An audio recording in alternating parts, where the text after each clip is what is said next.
MCAT topics. Okay. If you click this handout, this is going to be a list of all of the sociology, concepts and terms, the entire scope of what the AAMC, could test you on. Okay, so I really want to emphasize that you should definitely go through this list and read them, and then start to make your own, vocabulary list, or, Anki deck, or whatever you're going to do based on this list.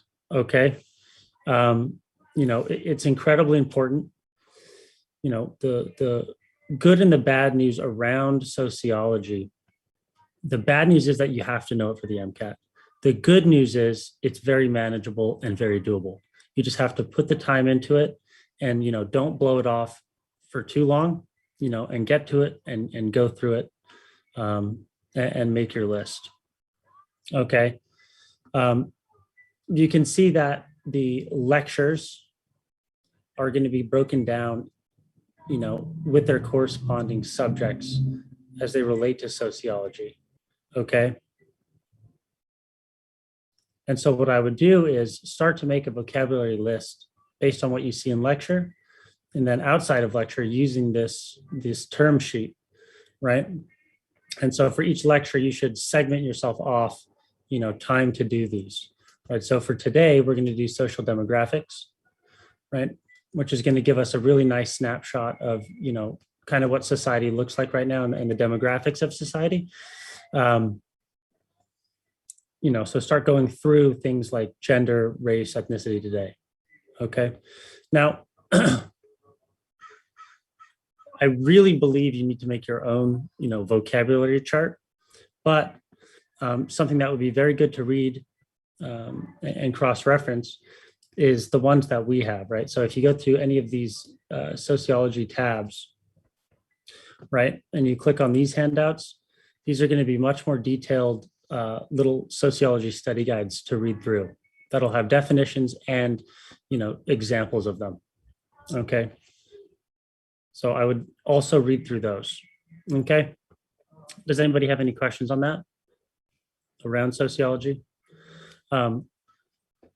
Outside resources that are very useful.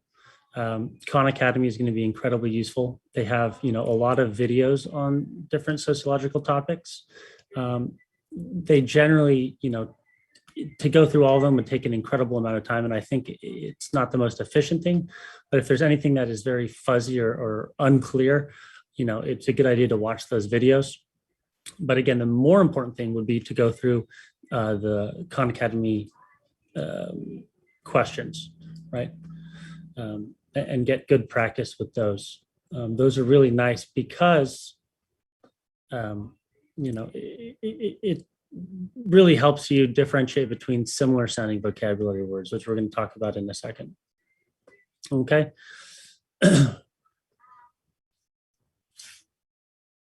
So with that in mind, let's, start jumping into lecture.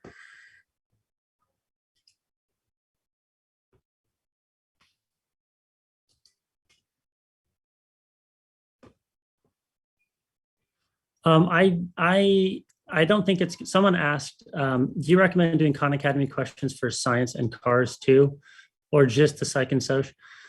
I think that just the psych and soc would be good. The Khan Academy questions, they're not as thorough, they're not quite as hard. It's not going to hurt you to do Khan Academy questions for anything else, but you're going to have so many questions between our material and then even more questions when you start doing full-length practice exams.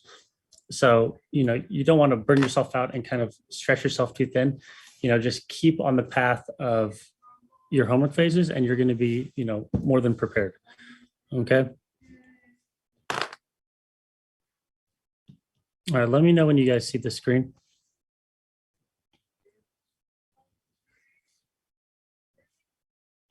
Cool. Okay. And can you see my writing? Great. Okay, so today's social demographics, which is a pretty, cool lecture in the sense that we get to jump into, a bunch of data points on what, society consists of. What are the demographics of society, which is important to set the stage for, sociology, right? If we're going to study, human behavior and all these human interactions, you should have a good idea of what the average human looks like, within like the United States, which is what we're going to focus on today.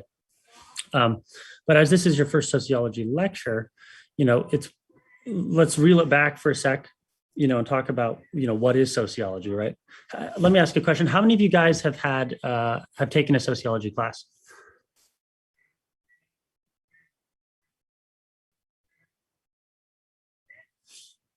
No.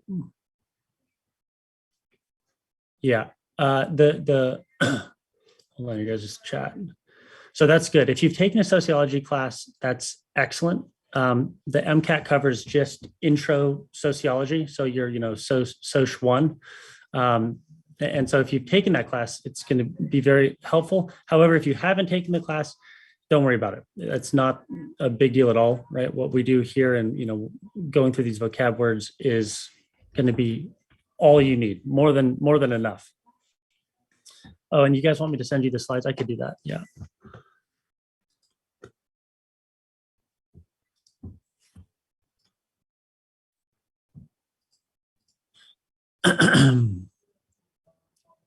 Okay, the slides are coming.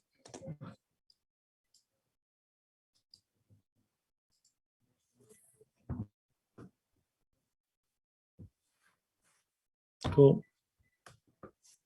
Great. So sociology, right? This is a social science, not a hard science, and it focuses on society, human social behavior, patterns, social relationships, social interactions, and aspects of culture associated with everyday life.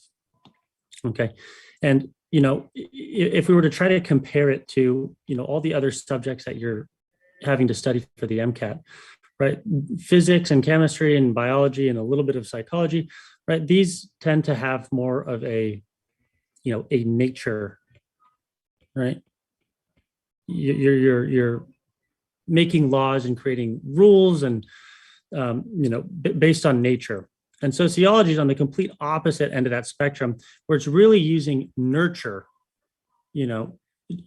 over nature to study and understand human behavior. Okay.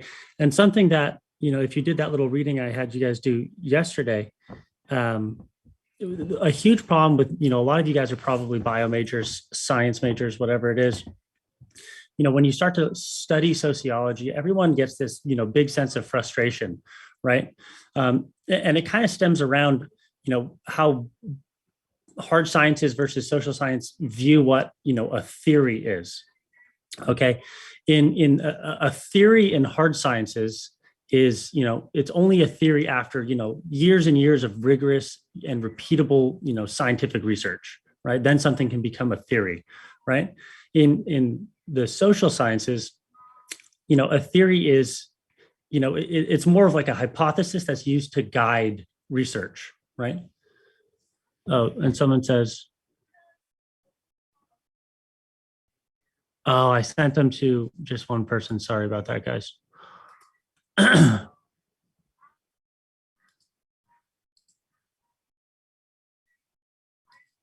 the problem with Zoom. All right. Let me know if you guys get them.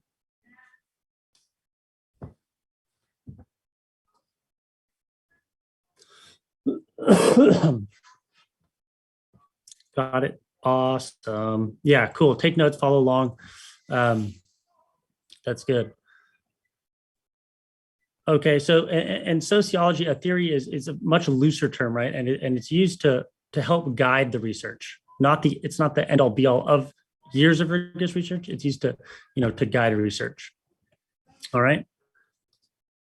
And sociology in general, especially nowadays, it has a huge emphasis on, race and gender.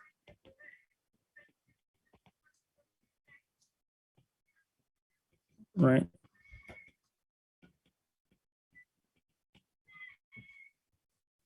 Okay. And for MCAT sociology, right? Because you want to relate everything to how the MCAT is going to present it. MCAT sociology, right? They put a huge emphasis on health disparities, and healthcare disparities, right? Between both, different ethnic groups, right? So like maybe marginalized ethnic groups, minority ethnic groups, and, socioeconomic groups. Okay. So, whenever you're, reading your terms and your theories and your concepts, right? Anything that has to do with healthcare, right? Or just health in general, pay a little bit extra attention, because those are what, sociology passages tend to be derived from. Okay. And so, again, an overview of sociology on the MCAT, you can kind of break it down into these, 6 buckets. And today we're going to talk about, demographic characteristics and processes, right? So age, gender, race, ethnicity, what that means, kind of demographic shifts, around like immigration. We're talking about social movements and how they get started, right? And then touch a little bit on globalization and urbanization. Okay. And then a lot of your other lectures, you're going to be diving into a lot, about, the self, identity, right? The formation of identity, how decision making in different types of groups is carried out, right? So these are all going to be covered in the later lectures. But right now, we're going to just set the stage and talk about, the general demographics of society. And before that, I think it's a good idea to give, my 2 cents on the sociology section of the MCAT. So not just the PS section, but within the psych and social section, 30% of the questions are going to be, sociology questions. However, it's going to feel a lot more, right? And that's because, social psychology type questions, those can be bucketed in, to the psychology questions. So, a significant portion of the PS section is going to be, on sociology, on sociological concepts. Okay. And in general, maybe some of you who've taken the MCAT before can vouch for this, but typically students, compared to the other sections, will finish with time to spare. Most people come right up against the wall with timing, in the PS, in the CP and the BB and the CAR section, right? On the psych and social, you more often than not will have a little bit of time to spare. Okay. And that just comes from, the types of questions that get asked. You can, answer a lot of them much quicker. Okay. And so, why do you have time to spare? If you think about it, right, compared to, chemistry and physics. Oh yeah, so Sophie, that's a very interesting point. The curve is definitely not as forgiving, right? But that's just based on, percentage of correction questions correct, right? But it's actually relatively easy to get a pretty decent score, right? Like, a lot of students find it pretty easy to get a 127, 128, 129. Anything above that, is a bit of a crapshoot. It's just, have you studied enough vocabulary and gone into the weeds with some of these concepts and theories that you can really differentiate between them? Okay. But yeah, where the CP section, it's a little more forgiving in terms of the curve, right? You can miss a few extra questions and still end up there. The psych and soc, similar to the CARS, is harder in that sense, right? Okay. But back to this. This is something that I want to kind of, hammer here, right? It's compared to chemistry, physics and biology, MCAT sociology, it tends not to build from previous concepts. When you really think about it, right? Like biology, you need to learn what an amino acid is, so you can, learn what a protein is, so you know what an enzyme is, and it kind of builds off of itself, right? And even before that, you have to know what chemistry is, so you can know what organic chemistry is, right? In sociology, especially because we're starting from just intro to sociology, everything seems, relatively independent of each other. right? And so what that means is that when you're studying this stuff and learning all this sociology, it's going to feel like you're learning just like this giant vocabulary list, right? And that's why it feels like that, just because things are more, independent of each other. Okay. And so, when I say, know your vocabulary, right? Knowing your vocabulary is, really knowing your sociology. Okay. I can't stress that enough. You have to go through that list and know everything on there. Okay. But with that said, you have to get into this sociology mindset. It's something called the sociological perspective, right? You need to know the frameworks of how sociology research is conducted, right? So you can kind of know what the passages are getting at and what they're trying to prove and what they're trying to test, with their hypotheses. Okay. And you can kind of break it into, if you're to look at the question types, specifically towards sociology, you can kind of bucket it into two types of questions. There's questions that are, within the text questions, and these are questions that you'll be able to arrive at an answer choice solely on what is in the passage. Okay, right? There's really a lot of questions you're going to get. There's no outside information needed, right? It's in theory, people who weren't studying for the MCAT, could just answer those questions and just based on reading it, come to the correct answer. Okay. These are the ones where you're asked to, generally interpret a graph, right? And based on that, confirm or deny the hypothesis that's presented, right? These types of questions are ones that, you're asked to make a conclusion about, the experiment's results, right? Or even sometimes they'll bring in, a hypothetical new experiment, right? Based on the information in the passage, and predict how the outcome of that new experiment is going to be, right? So these are things that you really only need what's in the text. Okay. And so these types of questions generally will take longer for you to answer just because you're going to have to read and highlight and analyze how the material is being presented. Okay. And so these are going to contrast with the other type, and this is, going to be an even higher percentage, and this is going to be identifying, sociological concepts, right? So this is where you really need to understand, your vocabulary, right? You need to know explicitly what the different, sociological concepts are and what they mean in order to get to the correct answer. Okay. And these are going to be more common in the PS section than questions where you can arrive at the right answer within the text. Okay. And so, back to why I think people finish with extra time is because, questions where you need to know the vocabulary, you can arrive at the answer choice much, much, much faster, right? You either kind of know it or you don't. All right.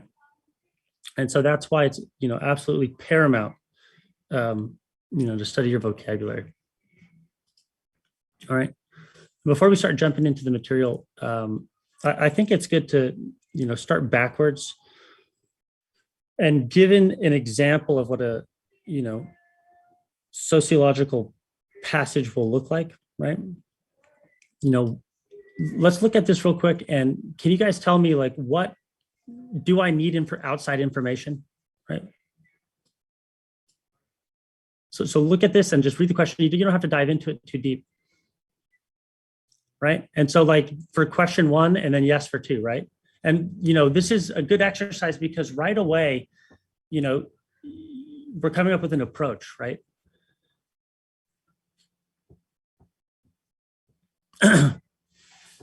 So for question 1, you would think almost, right? So which conclusion best supported by the findings in figure 1, right? So this would tip you off that the answer is going to be somewhere in there. Now, in classic PS fashion, right? Within the answer choices, right? Like, you need to know what, cognitive dissonance is, right? You need to know what conformity is, right? Those are sociology vocabulary words. So you might actually know these, just have outside information, right? But to really be able to understand the question and get the right answer choice, you need to also know your vocabulary. Okay, do you guys know what conformity is and cognitive dissonance?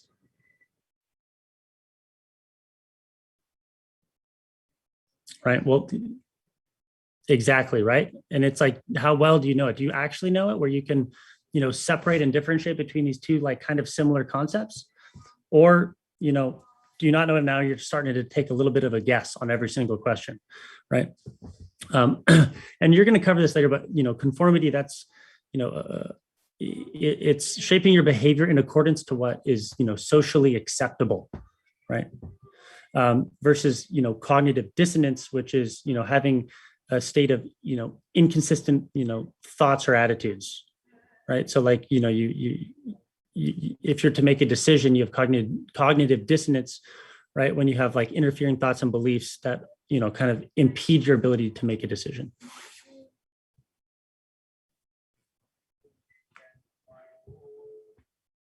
What cognitive dissonance, for one, adjust their expectations. It's having inconsistent cognitive dissonance is having inconsistent thoughts, beliefs, or attitudes, right? So especially as relating to behavioral decisions. Okay. Right. And so now let's look at question 2, right? And again, we might have read this in, right now, but that's not the point right now. Right.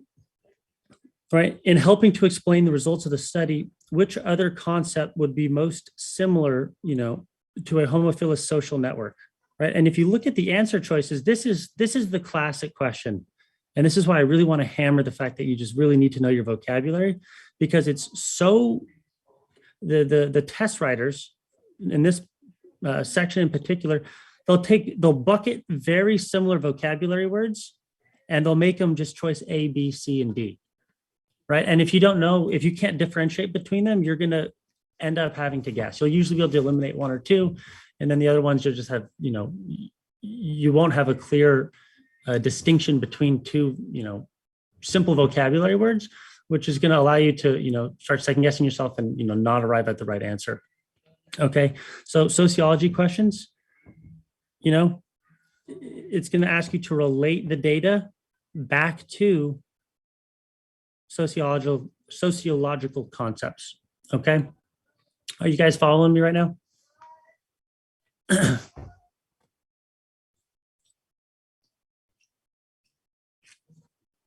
Okay, cool. And we don't have to do it right now, but maybe later you guys can actually do these practice problems and see if you can get at the right answer. Okay. And see if you can get at the right answer before even studying any sociology, see to work through that exercise. Like, what do I actually need to know and not need to know? Okay. And how paramount is it to know my vocab? And again, let's just do this exercise again on another passage, right? What about question 3? Right? Do I need to know any sociology to answer this, or anything of anything?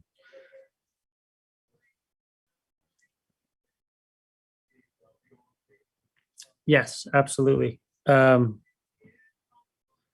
see. I think the answer here is D. If you guys want to write that down. And the answer here is A. Okay.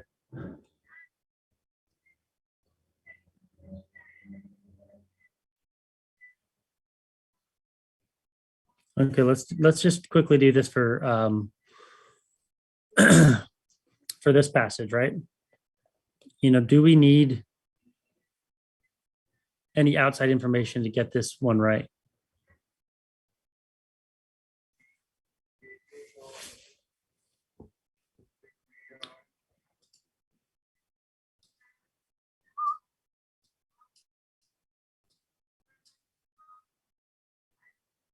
Yeah, exactly. You don't think so, right? You're literally asking to compare the study, right?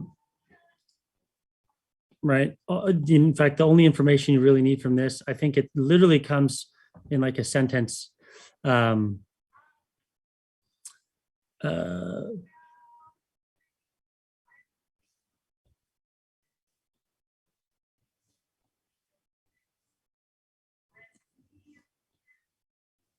yeah, right. That's pretty much all you really need to know to answer that question, is just a sentence within the text, right? And you can get to the answer of question 3, you know, which you guys should do this later, but is D. Okay. Now, again, right, question 4, what about 4? You need to know concepts, right? And you're just going to see time and time again, just different sociological vocabulary or concepts or theories, whatever it is, they're all kind of the same. You need to be able to pick one out of the hat. All right. And again, if you know the answer to these, what these actually mean, it'll be actually quite easy, to get to the right answer, which in this case is social networks, right? So you have to know this vocabulary word, right? What's a social resource, right? And then you can compare that to a social network, right? And so we're not actually going to go into these right now, but this is, kind of, the mindset. I want you guys to understand, what these questions are going to be, what they're going to look like, how they're going to be presented to you. Okay. Does anybody have any questions on that? Oh, and someone says, can you go back to the last slide? Yeah.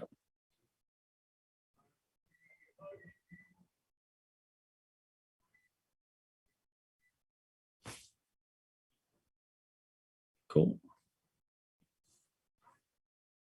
Okay. Does anybody have any questions on, general structures of sociology questions? Right. Cool. So just keep that in mind, right? You're going to, the really classic questions are going to ask you to interpret something, relate something that's presented within a passage back to a concept or a theory. And that just is the formula, right? And within the answer choices, what's very common is very similar sounding vocabulary words, very similar sounding theories, very similar sounding concepts, or often A, B, C, and D, right? Okay. So, right, the sociological perspective, this is an awareness of the relationship between, the individual and the wider society. Okay, that's what the sociological perspective is.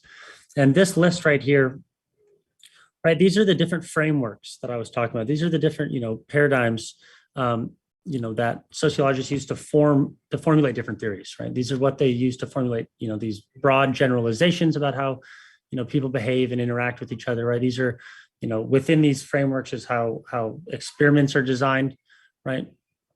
And on the MCAT, you most definitely need to be, familiar with these. Okay, the big 3 is functionalist perspective, conflict theory, and symbolic interactionism, right? And then feminist theory also is something that you should know. All right. And I kind of want to, introduce you to something that I call the AAMC perspective. Okay. And this is our attempt, right, to kind of get into the test writers' heads, right? What's their kind of end goal for, making you have to study sociology and do these problems, right? And, I want you to kind of understand that we're using, sociology to understand social dynamics, and with a relatively shallow and uncontroversial understanding. Okay. So what do I mean by that? Right. When we're looking at sociology, that we want to look at it with a kind of a relatively shallow and uncontroversial understanding.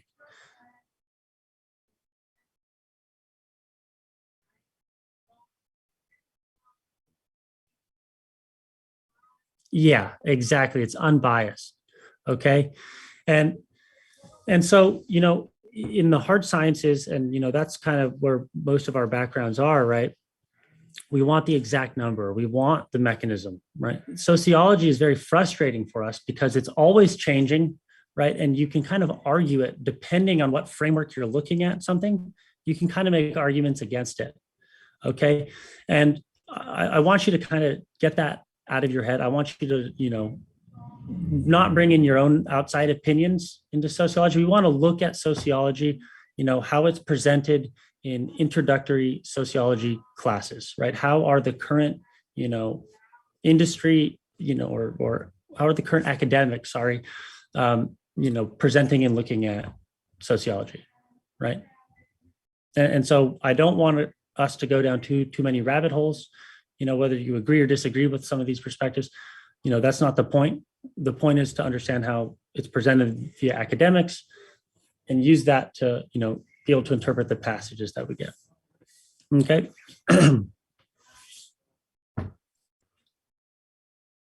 Cool. All right. So, the demographic characteristics and processes. This is what the AMC wants, is justifying why this is on the MCAT, right? And it's in order to understand the structure of a society, it's important to understand the demographic characteristics and processes, including demographic shifts. And, I couldn't agree more, right? We need to look at, if you don't have a snapshot of what the average American lives like, what they, their socioeconomic standing, right? They're the average rent, house, all these like demographics. If you don't know that, then it's really hard to understand and study people and their behaviors. Okay. Oh, and yeah, happy Halloween. Some of you guys probably had fun last night, I would assume. It's crazy that it's already Halloween. It's crazy. Okay. Yeah, studying. Yeah, hang in there, guys. Okay, age. Right, this is the first of all, if you don't know the total US population size, that's a number that you should just always know. This is, you get into an interview and they ask you, how to make an estimate or something. This is a number that you should know, right? So in the US, as of April 1st, there's 332.5 million people in the US, right? And so if you look at how that shapes over, age, you get an age profile, right? You'll notice that it's decently even, right? Until you get to right around, 60. And this is when, humans start to die off, right? And within each age group, there'll be less and less people. Okay. And if you were to compare male versus female, you see that there's actually, slightly more females. And you'll notice that females here in blue, right, definitely start to live longer than their male counterparts. Okay. Oh, and if you see these little spikes here, this is just because it's bucketing everyone 84 and plus. Okay. So it's good to study the population and know, the cohorts of people that have slightly higher and slightly lower numbers of people within their age group. Okay.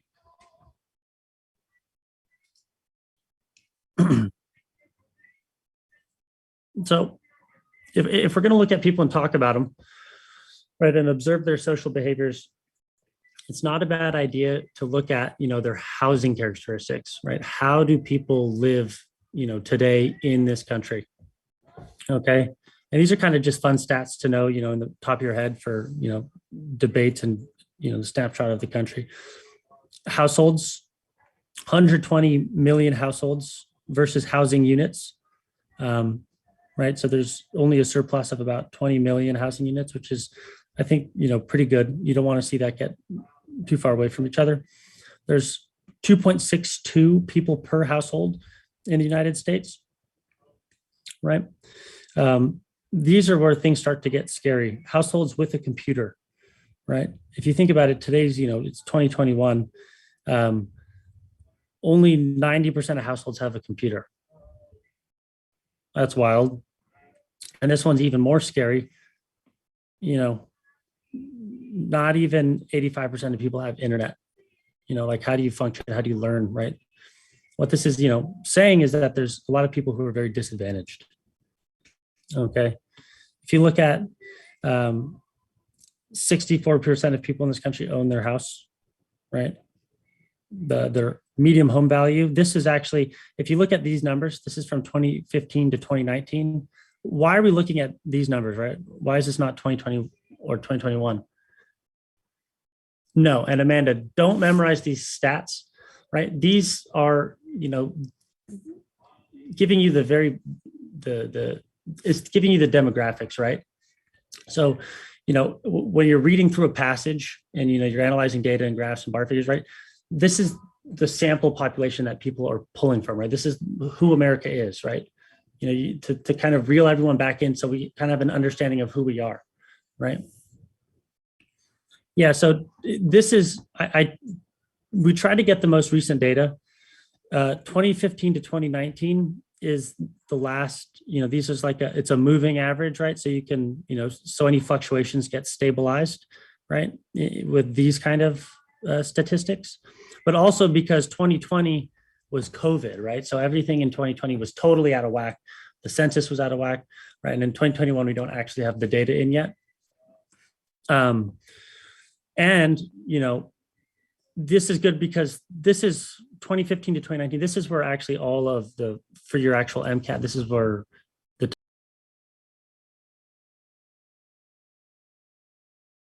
so most likely use pretty recent sociological data. And so, this is not out of date, right? I can tell you though, what is out of date since the pandemic is things like the medium home value, right?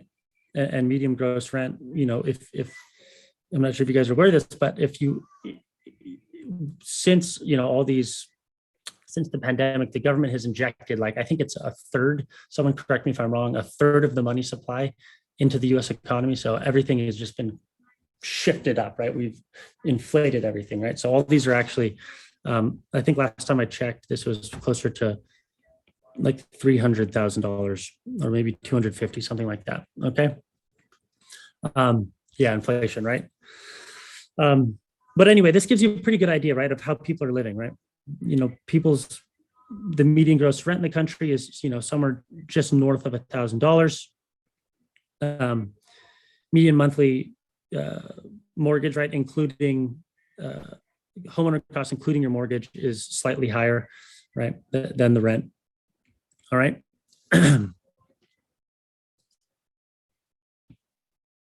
Okay, it's also very important to talk about health and education, right? So in this country, 88.8% of people graduate high school. And from high school to getting a bachelor's degree, not even a third of people get a bachelor's degree, right? So all of a sudden you start to see these discrepancies, right, on how people live. And it's easy to forget this, because all of you guys are always around people who've gone to college and all that stuff, right? But it turns out that most people haven't done that. This one is, is super interesting and relevant to you guys. An advanced degree, you guys are all going to become doctors, right? Look at how few people, not even just doctors, but get advanced degrees. Right? You guys are putting yourselves and setting yourselves up for success, and investing in yourselves, right? There's really not many people who get this far along. Okay. Health characteristics, again, every time you see health characteristics in your studies, just go ding, ding, ding, keep it in the back of your head, right? 8.6% of people in the country are disabled, right? Again, you have to be under 65, otherwise, that doesn't necessarily count, right? It's looked at differently.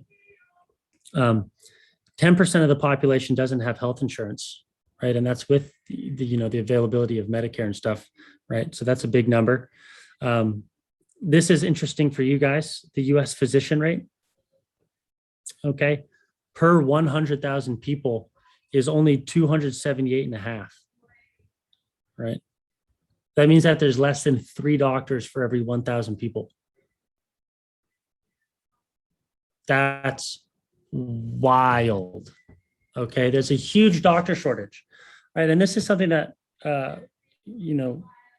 is good for you guys, but is also kind of frustrating, right? There's all these barriers of entry to creating doctors, which means it's really hard to get in.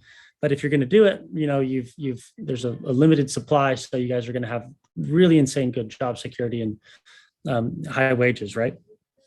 But it's very low. That's very low. This is another terrifying number. Healthcare spending per capita. This is from 2015, right? So this is even a while ago. This is per person per year. $8,468 is spent on per person per year. These numbers are all very America centric. Yes, and no, this is not something that you don't need to memorize these numbers at all, right? These obviously are changing every year, every month. Okay. This is just so you have an idea of how people are actually living. Some of you guys might be well off, some of you guys might be not so well off, right? This is we're trying to find the median American right now, right? and kind of like how society, like getting a snapshot of how society works, right? Like this number right here. This is ridiculous. $8,500 spent per person per year in the United States, right? And I think there was a 2018 report I read that said that almost 18% of the US economy is spent on some sort of healthcare, right?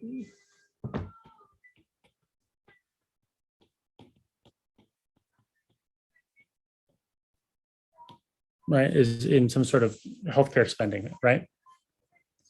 These are just, I don't know, these are very interesting, very wild numbers when you really think about it. Okay, work and earning, these are more demographic things that you should always have in the back of your mind, right? The median household income, and this is 2019, so before the pandemic when everything got haywire, 68,703, right? Remember, there's 2.6 people per household, right? The per capita income, 34,000, right? Again, people in poverty, 10.5%. Okay. Average commute time, I threw this in here just because I think this is fascinating. 26.9 minutes there, and then 26.9 minutes back for the average commute time in this country. If you do this number, what this means is that I think it's something like, if you calculate everybody in the country, if this is the average commute time, it's 78 billion hours wasted a year in commute time.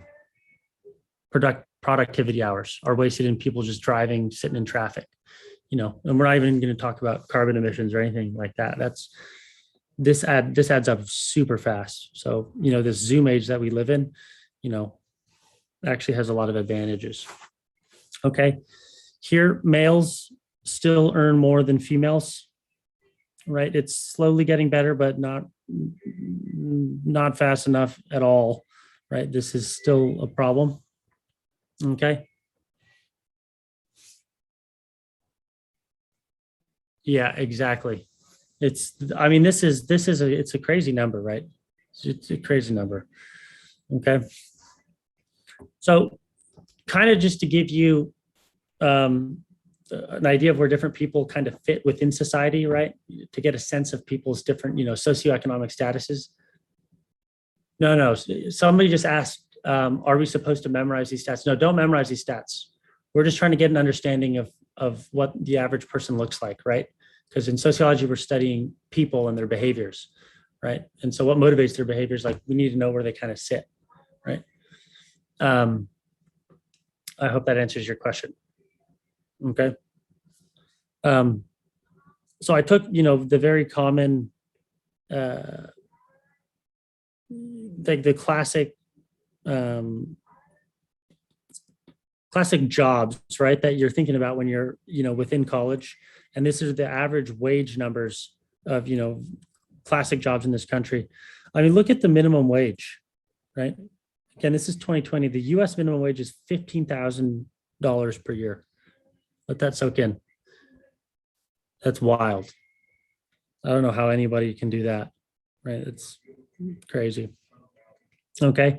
It actually turns out, by the way, just based on wage, right? So this is your W-2, right? That physicians are actually the highest paid profession within the country. So good choice. Okay. right? If you look at different demographics here, right? Like if you're looking at, if we're talking about just your income, okay, what group of people, is the most well off? Turns out that it's Asian people, right, who are under 65 years old, who are natively born in the U.S. You happen to be from the Northeast, right, and you happen to be a male, right. So that's the upper echelon of um, medium income, right.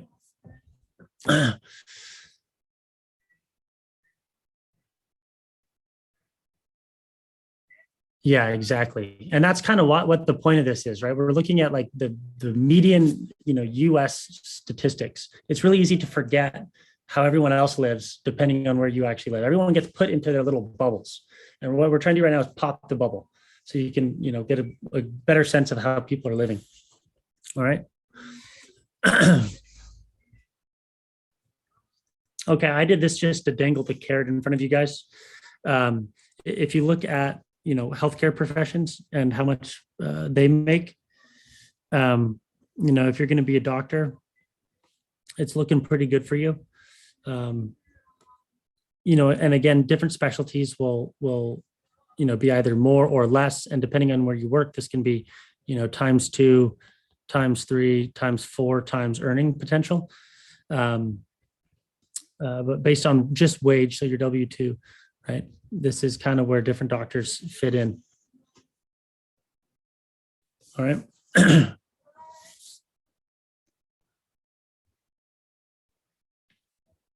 So keep it up.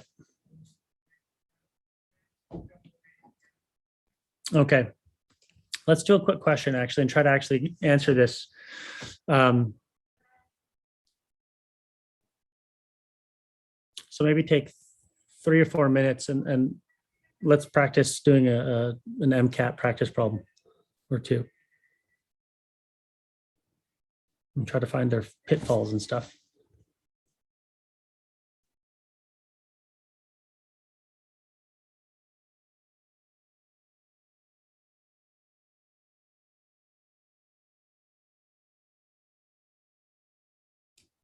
And to answer your question, Jonathan, um, I don't know.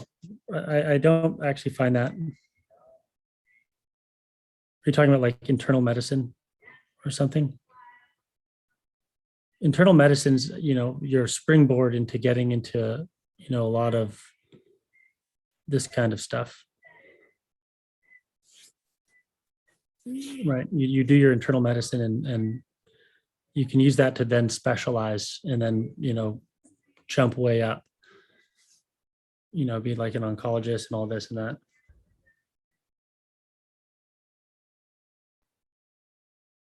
Yeah, exactly. But you have to do internal medicine to be able to do that, right? In a lot of cases.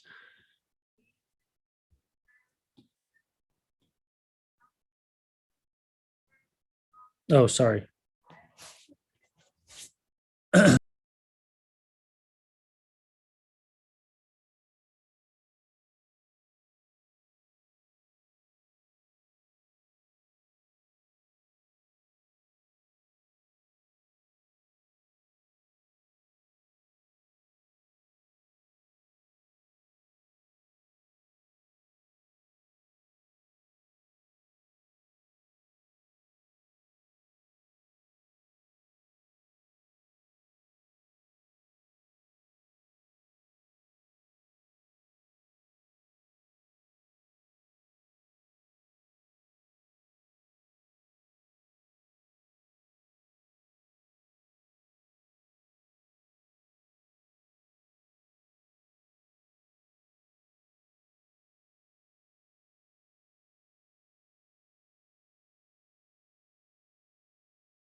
Anybody else? Right. Do you even need to read this? passage to answer these questions? Not at all, right? I mean, it might help. You're going to learn something, it, um,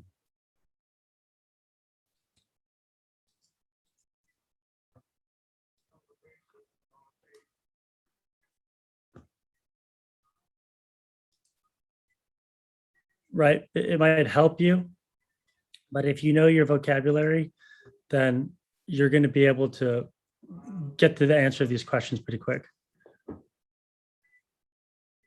And someone asked, do you feel like for the psych and soc section, we should read the question first? I think that it's not going to matter as much in the psych and soc for most people, right? Everyone's going to be a little bit different. But you're going to have a little bit more time just because a lot of the questions you're going to be able to get to the answer much quicker than say like a biology passage. So whether you read the passage or not, I think you're going to have enough time to answer the questions. This is in general, right? Now, that's something that you're going to have to do on your own, right? And decide what's more effective for you is to read the question first or not. I think that it's maybe a little more helpful in the psych and social section to read the question first, but that's something that you got to work on with yourself and be honest with yourself about. Okay. Yeah, and like Jonathan is saying, 2 is know or don't know, and 3 is passage based a little bit more, right?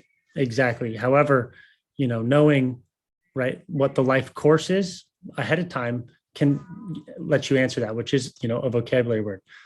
Some passages will explain it to you within the passage, and some passages are going to have you bring in that type of outside information. Okay, but while we're on it, this question 2, this is directly from an MCAT, right? This is directly from an MCAT, and this is why the PS section is so frustrating, right? It's because like really do I really need to know this? Unfortunately, you do need to know this. You need to know what the different generations are. Okay, and the answer is Generation X, and we'll actually right after this go through these. Okay, now question 3. Okay, this is a tricky question, and so someone said D. Did anybody else get an answer? We got an A, right? A bunch of A's. The answer is actually B, health outcome. Okay.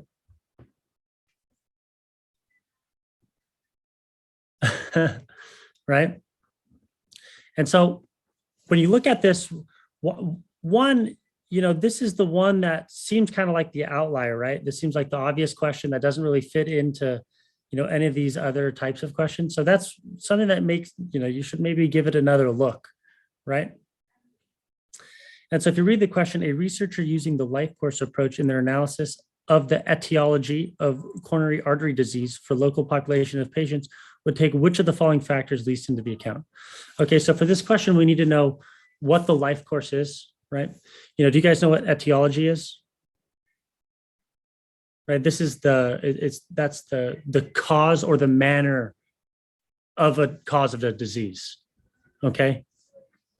And then life course, which the passage gets at, right? This is a an interdisciplinary framework, right? That's used for guiding research on health, on human development, on aging, and it's the study of long-term effects on your later health, or your risk for disease, based on exposure, like different social exposures during your childhood, adolescence, and young adulthood, right?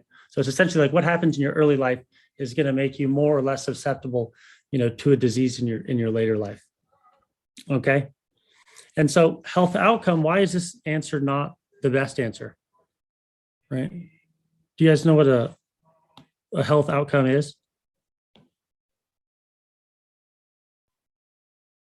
Right, this is the results from an intervention, right? So after you get treatment, What are the results after you get the treatment? That's what your health outcome is going to be. And so if you really think about the question and read it, right, the researcher doesn't care about the outcome after you get treatment. They care about what led to the disease in the first place. Okay, right. So what factors in the patient's earlier life contributed to that, right? Don't care as much about health outcome. Does that make sense? Yeah, and D would be kind of linked to C, right? Your socioeconomic status is like, that's how well off you are, right? You know, do you have resources, right? High school graduation rate. Did you graduate high school? That's what that is, right? People who have graduated high school tend to have a higher socioeconomic status on average, right? So that's how they kind of be linked. But these are just, different factors that all add into, something called the life course approach. All right. Okay, let's talk about generations.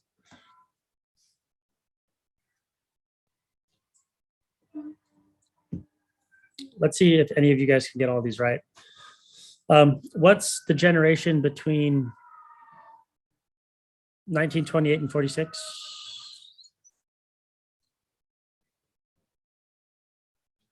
And you need to know these, right, for the MCAT. This is like literally, this was directly from an MCAT.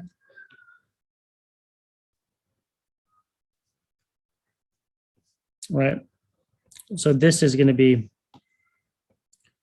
the silent generation.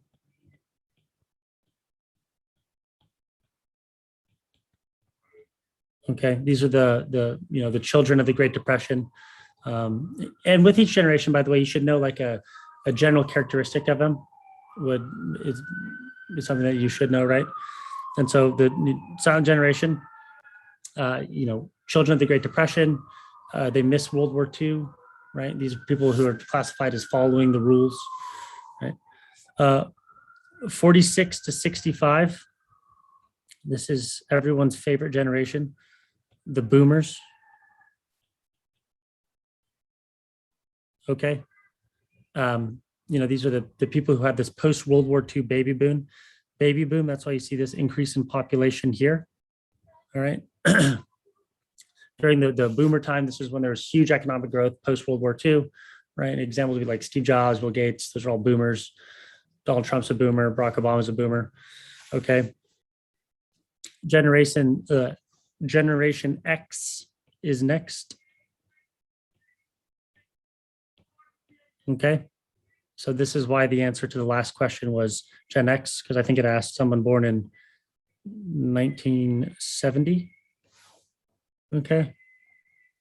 Right. These are the people who first, were introduced to the quote unquote digital age, classified as, more independent people.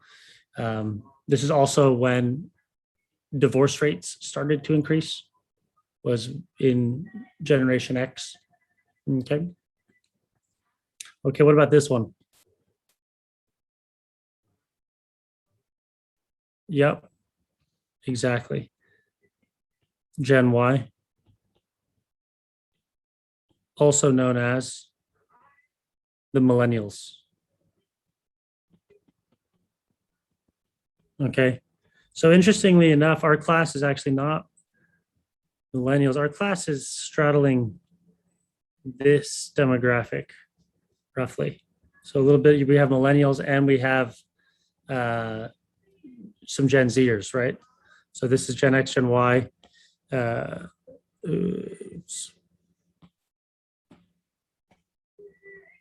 So after that is going to be Gen Z, also known as the Zoomers. Okay. So millennials, right? Gen Y. These are people who are, self-confident, tech savvy. Millennials are very highly educated. Okay. We're like the internet guinea pigs. Bad things about millennials, right? We need constant praise. And of course, we love avocados, all right? Versus the Zoomers, who are classified as visual communicators. Okay, you guys value brands and hype. And the big thing about you guys is you guys saw millennials and you saw millennials make a bunch of bad purchases. And so Gen Z Zoomers are said to be better with their financials than millennials because they saw a bunch of millennials making bad financial decisions. Okay. This black one right here, this hasn't been named. So we're going to call it no name. And we don't know any characteristics about them because they're so young and they're being created right now. Okay.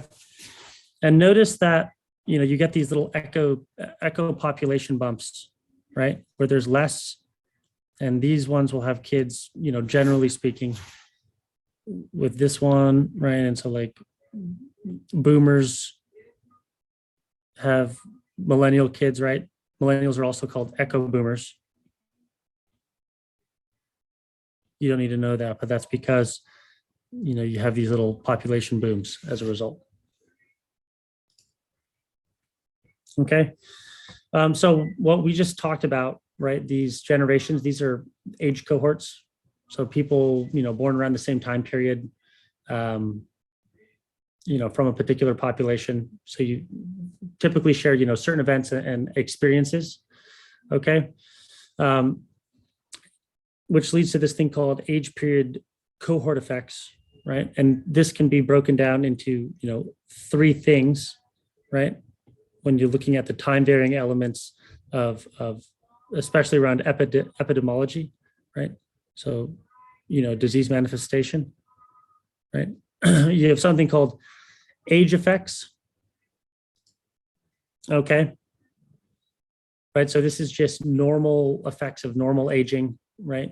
And how that impacts your biological, and the social processes of individuals, right? So you'll get all these, physiological changes. You'll have, just over the course of your life, you'll have an accumulation of social experiences, right? And the key here is that it's unrelated to time period or your birth cohort, right?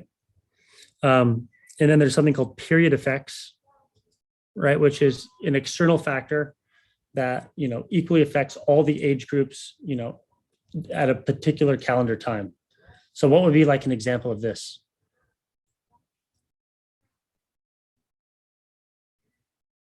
What would be an example of like a period effect? Yeah, exactly.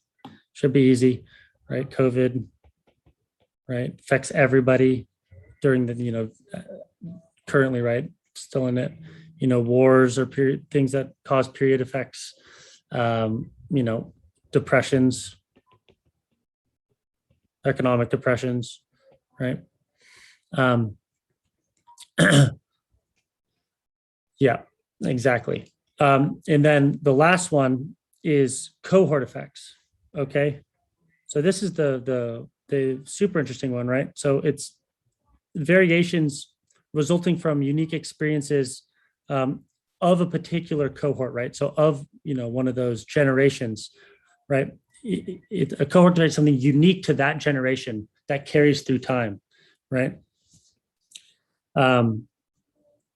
Right. And so the most common one is the birth cohort or the generational cohort, right? That we just went over, right? So an example of this, if we're going to relate this back to, for everything that we talk about in sociology, we want to relate it back to healthcare and healthcare disparities as much as we can.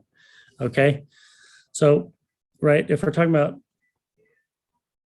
like an example of this, a good example would be like, boomers, the boomer generation, they are much more likely to smoke a cigarette. So you have all these boomers who smoke cigarettes, and then they have all these health problems based on, just that generation's, love of cigarettes, right? Versus, like millennials who don't smoke cigarettes as much, but maybe they smoke, more e-cigarettes, right? So we haven't seen how, that health problem is going to play out down the road. And so we're just going to have to see, right? And so that would be an example of a cohort effect, right? Cool. Sweet. Okay, let's move into gender, right? And if we're going to talk about gender, we first have to talk about sex, right? And so sex is what, it's what your doctor assigns you at birth, right? And it's pretty much, 50% male, 50% female, slightly more female, right? Or in certain cases, you can also be intersex. Okay. Now, intersex, depending on, how you define it, that's why these numbers are so different. You can either define it as your genitalia, or, the higher percentage, this is defined by, your chromosomes, right? So you can imagine XXY, XX or XY, right? You could be defined as intersex with chromosomes like that in certain situations. Okay. All right. And so, now what gender is, a social and a legal status, right? But also a set of expectations from society, about, behaviors and characteristics and thoughts. Okay. So gender is, traditionally male and female, right? But instead of being about body parts, it's more about how you're expected to act because of your sex. Okay.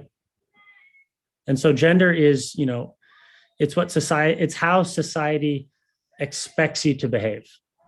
Okay. Which is different from gender identity, right? Which is how you feel inside and how you express your gender, through clothing, behavior, personal appearance, right? So gender identity is a feeling. Okay. I know these are hot topics right now. So more so biological versus social. Are you talking about gender identity versus sex? Gender identity is how you feel, right? Maybe there's a biological aspect to that. Maybe there's some sort of, chemical imbalance in you that makes you feel that way, but it's more so, social, right? It's how you feel you are, right? Versus sex, which is purely biological, right? It's based on either, depending on how you define it, genitalia, or, if you want to look at it like based on your chromosome composition. Okay. All right. And within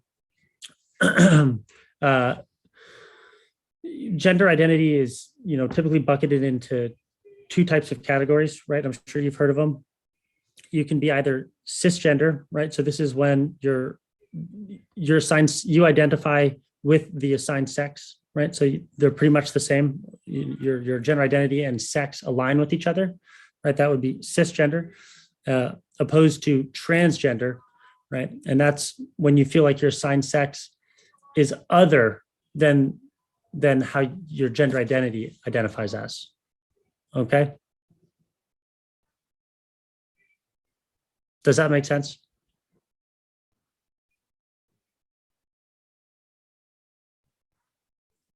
Cool. Yeah. I'm sure you guys have heard of it. This, obviously lots of commotion around this right now, but it's actually pretty simple. Okay. So, what's the problem with gender, right? Why is this such a big deal? Okay. The problem is that, it gender buckets people into a set of rules, right? A set of expectations, within society that are, arbitrarily made, right? There's, plenty of boys that can do girl things and plenty of girls that can do boy things, right? And vice versa, right? And so from the feminist perspective framework, right? It's emphasized that gender is, it's a social construct, right? So in other words, gender is, it's a product of society, right? And so if gender is a product of society, then, right, if society determines what's, masculine or feminine, then society can also change what's masculine or feminine. Okay. Which leads to these things called gender roles, right? Which are achieved statuses in a social environment, which implicitly and explicitly categorize people and therefore motivates social behaviors. These are very common words. Do you guys know the difference between an achieved status and a ascribed status?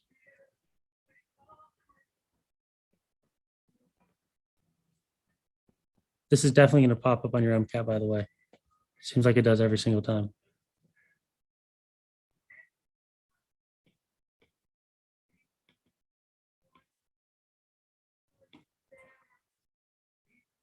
Cool. So in a chief status, right, this is a position that's earned, right?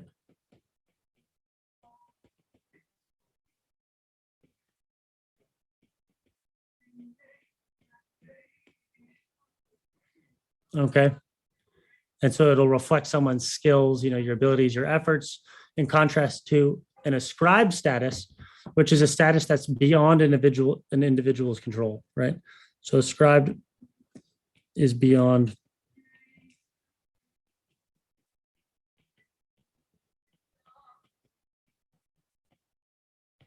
Okay.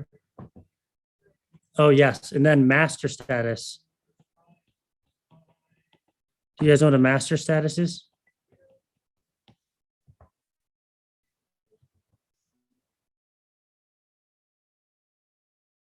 Anybody? Yeah. It trumps all your other statuses, right? So you can have, you can be viewed by society as a bunch of different things. You can be just, viewed as a male. You can be viewed as, gay. You can be viewed as, your race, whatever it is. But whichever one is the most dominant version of you, how society sees it, that's your master status. Exactly. So like, if you're a convict, right, you can be all these other things, but your master status is how the majority of people will view you, right? So like if you're a felon or a convict, right, most people are going to, see you as that, right? Okay.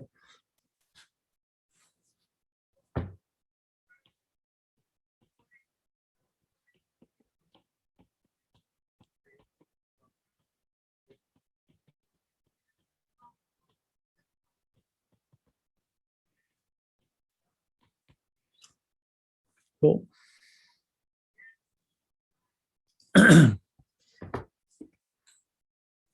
Okay, so how is, you know how is gender constructed, right?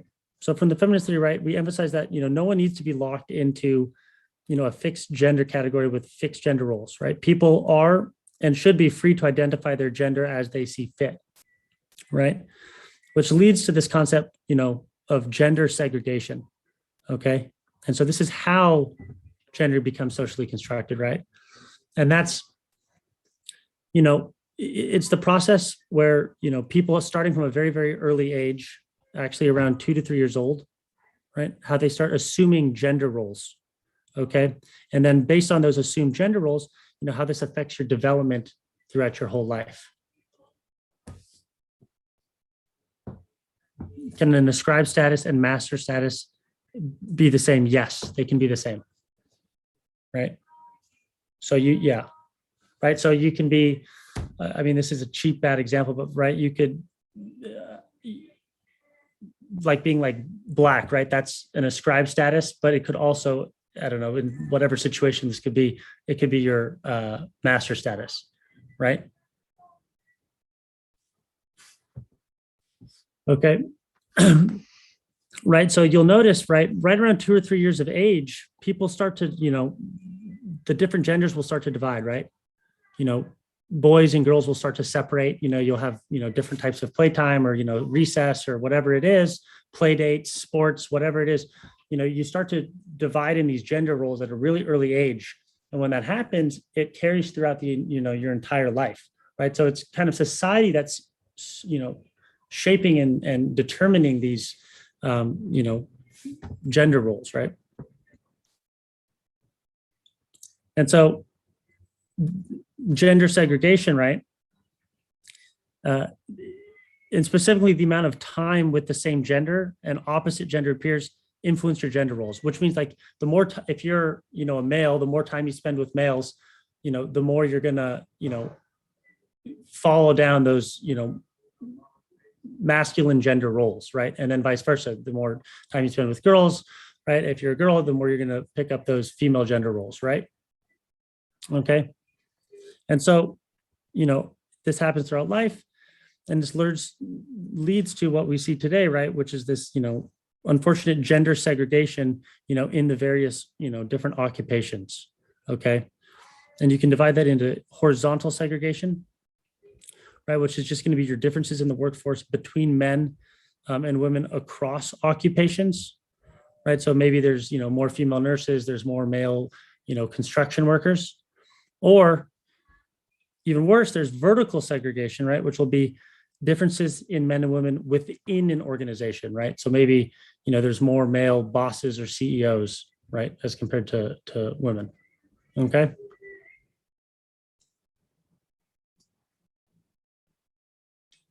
Cool. I think we got that. Let's do another quick practice problem. Okay. To see if we can think about gender and gender identity. Take another couple minutes.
Anybody have an answer? Anybody need more time?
Cool. Anybody else? Okay, so question 3, what does question 3 feel like? This kind of feels like a Cars passage, doesn't it?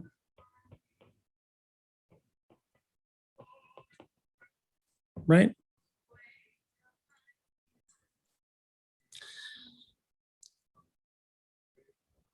Where you're, comparing, where it's asking what the author's opinion is, what is most likely to disagree. This comes straight from, like a Cars type of question.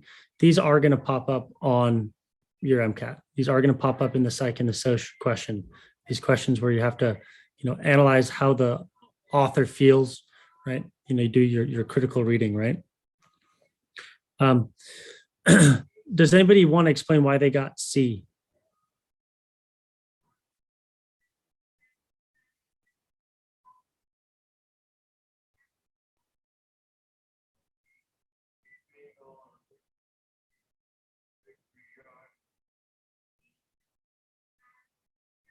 Oh, we got people taking back theirs for C. Right, for 3. Yeah, the answer is actually D. Okay, for question 3. Nice. So if you got that right, that's awesome, right?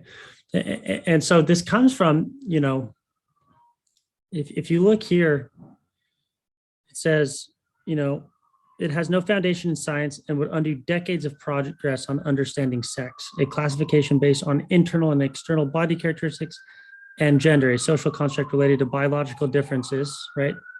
That's key, a social construct related to biological differences, but also rooted in culture, societal norms, and individual behavior. Okay, so if you go through these answer choices, okay, it would, and also look, would most likely disagree. Those are whenever you see that, these disagree questions, slow down, because it's, you need to process what the question's asking, and, does the author agree? And then if the author agrees, slash through, okay? Okay. Right, the author would agree with A, so you can eliminate it. Biological difference is not as straightforward as the proposal suggests, right? Transgender people should be allowed to serve in the military. The author would definitely most likely agree with that, so you can eliminate it. Transgender identity might have genetic or hormonal roots, just like what we said here, right? Related to biological differences, so she would probably agree with that, so you can eliminate that answer choice, which leaves you D. The scientific community has not yet established gender as a spectrum that includes transgender people and those who identify as neither male or female. So she would agree with that. Okay. And what about for question number 4? Okay. Most of you guys put D, which is the correct answer. An employee who identifies as female. This one's pretty easy, right? Having to wear a male uniform based on HS's legal definition of gender. Okay, that's just pretty cut and dry, discriminating based on gender. That would, justify what she's saying. C would be the only other answer where you could reasonably pick it. However, C is wrong because C doesn't talk about gender at all, right? It doesn't talk about gender identity. Both of those are not mentioned. It's just literally talking about testosterone levels. Okay, so it's not a bad answer, but it's not the best answer. Okay, does anybody have any questions on these?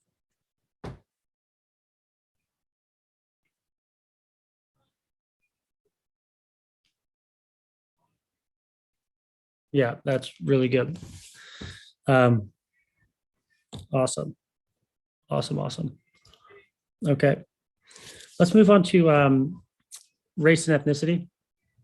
Okay, so here's the 2019 census data about how race is broken down within the US population.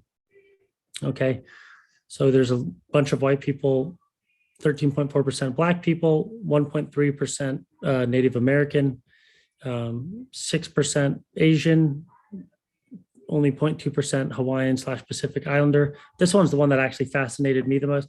Only 2.8% of people checked that they were a mixed race, which seems incredibly low, but that's the data. 18% of people Hispanic Latino, and then 60% of people white, not Hispanic Latino. Okay.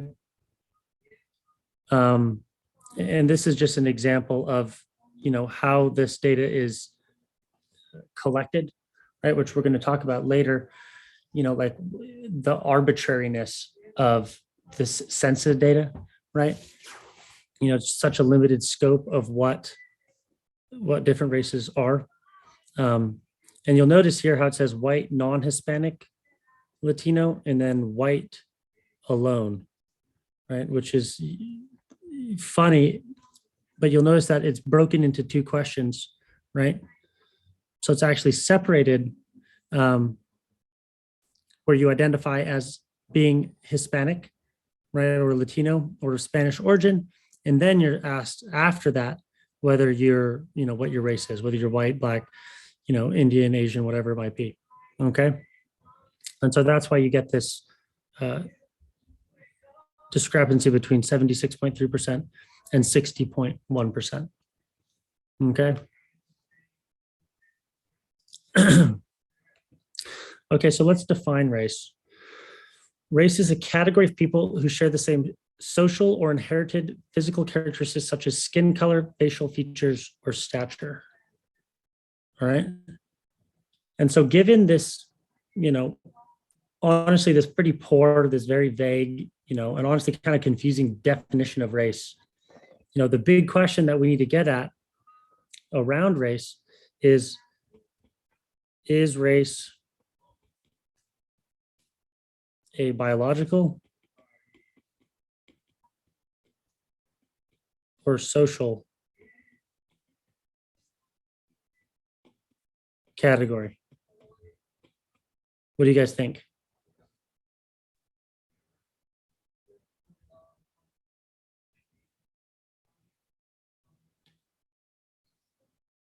Right. So this is kind of the crux of everything, right? And you guys are, all bio majors, so of course you want to say biological, right? However, that is a very old view of looking at race. Okay. Today's current view is race is seen as, a social construct. Okay. Right. And based on this definition, the problem is based on the definition of race, it's implying that race is a biological category, right? You're talking about skin color, facial features, right? Inheritance, right? And that's, what the definition is trying to get at. However, the reality is that society doesn't really define race, as a biological category today, right? If that were the case, then everybody would be able to get, genetically tested and, you could put, an objective, value to people's different races, right? And you could bucket people that way. And if you were to do that, then you really quickly realize that there's more than, these more than 6 races, right? Or like, depending on what survey you take, your census surveys are somewhere between like only 6 to 12 races listed. Okay. And this was really first, this transition of moving race from, what was viewed as a very biological thing into what is viewed as today as a social construct really started with, the famous Black sociologist, W.E.B. Du Bois, right? And he was the one who was like, wait, hold up a minute, right? He saw that people were, explaining race as biological for what he understood to be social and cultural differences between different populations of people, right? So he's like, wait a second, just being bucketed into black or white is really ignoring the entire, scope of human diversity, okay? And so when we say that race is a social construct, okay, it's to say that race has no, there's no objective reality, right? Race is what people decide it is. There's no concrete definition of race. There's no concrete way to classify people. Okay. Right. And so, examples of this, to try to hone that what society views race as is actually a social construct. If you think about it, back when people were first migrating to America, right? Irish people, Italian people, Jewish people, right? They were not seen as, white, right? But now today they're, almost definitely considered, white. Okay. So how, if something is biological and concrete, how could it change like that, right? It's just because that's how people view you, right? How society will view you will determine what race you are, okay? The super classic example, right, in any modern sociology textbook or blog post or whatever it is, they always bring up Barack Obama, right? So it's known that he's half African and half white, but in the U.S. he's most definitely considered black. He would consider himself black. However, if you were to move Barack Obama into a lot of Latin American countries, right, he would be considered white. Where they view white people as someone who has any bit of white in them, versus in America where you're viewed to be black if you have any bit of black in you, right? And so you can see this discrepancy where there is no really concrete way to define or to classify race, right? Are you guys following this? Okay.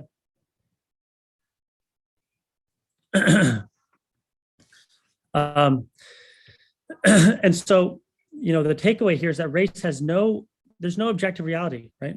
It's what people decide it is. Okay, race only exists no other than what and how people think about it. Okay, but very important, right?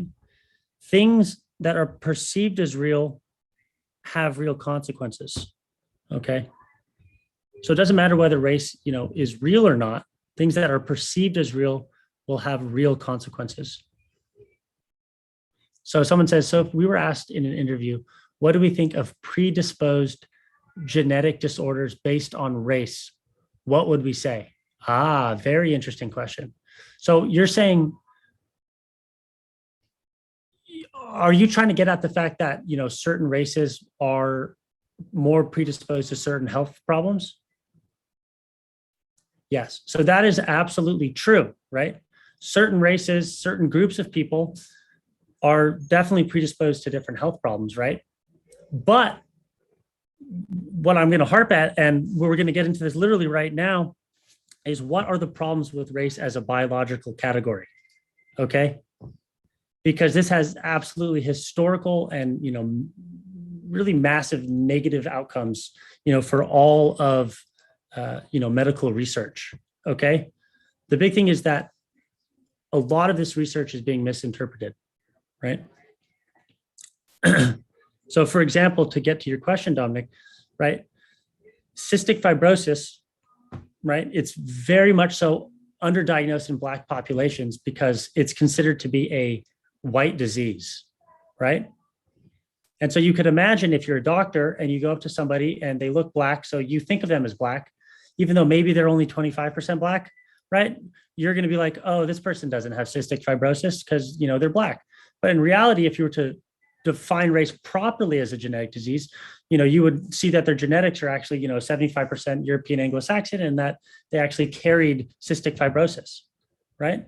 And so this is the problem with when people view race as a biological definition, but in reality, the way they approach life and approach different people and make decision is actually based on this race as being a social construct, okay?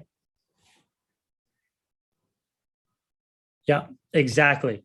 So, there's very much so biological things that are inherited in, disease manifestation and all these statistics. However, right, if you look at somebody, what does that definition actually mean, right? You can imagine that, some people in the U.S., even laws in the U.S. until I think scarily recently, you were defined as Black with only 1 out of 32, Black ancestors, right? Which means that you're actually mostly not Black, right? But if people look at you that way, if society looks at you that way and treats you that way, you're going to run into a lot of these, problems.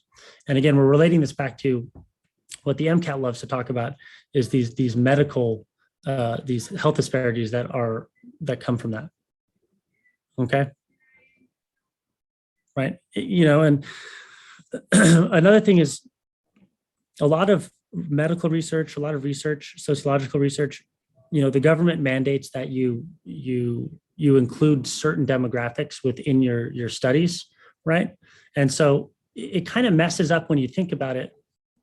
All the data as a whole is kind of all skewed, right?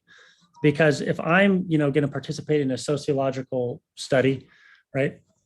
They're going to ask me a questionnaire and I'm going to say, whatever, I'm white. Someone's going to say, oh, I'm black, even though that, black person or, Hispanic person, whatever they are, might be mixed race. They might have all this other diversity, that's what the whole point of the study was. But in reality, they're just choosing how they identify, right? And so there's this huge discrepancy between social construct and, actual definition. Okay. Does anybody have any comments on this or questions?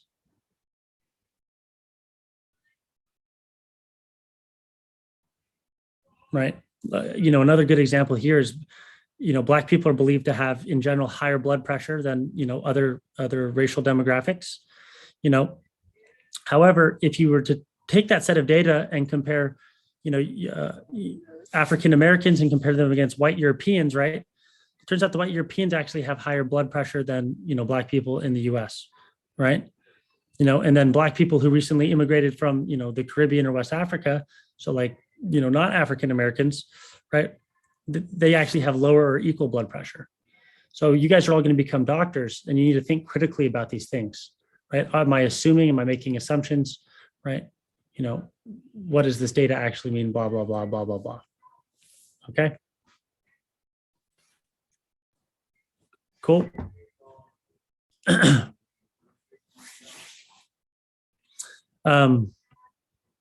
Okay. And so what's the difference between race and ethnicity, right? So ethnicity is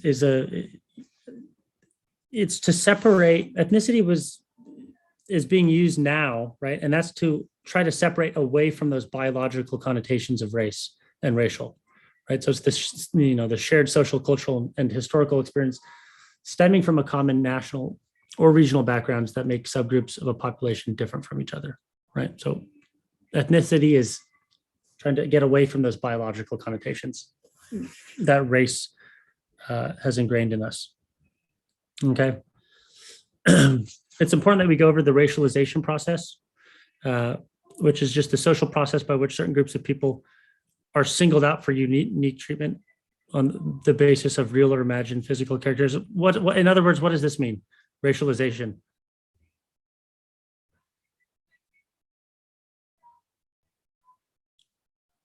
Right. This is just a big fancy word for, how people become racist, right? And the general, process of it is that us humans, right? Something happens within our cognitive architecture, and it's very easy, and we very much so like to divide and separate things into categories. Our brain is naturally just doing that. Okay. And so if we're talking about race, we naturally will pick some sort of feature, right? Your skin pigment, your cranial facial structure, right? Your ancestry, whatever. And we'll use that to start not only mentally separating, these different groups of people, right? But we'll actually physically start separating different groups of people. Yeah, Alexander, that's another, exactly, right? So Black people were historically seen to have a higher pain tolerance based off of phony data. That's clearly since been debunked. And so doctors, even to this day, have, there's a lot of false research out there, right? So now different races are prescribed different regimens based on a bunch of data that was done, 50 years ago that's completely outdated, right?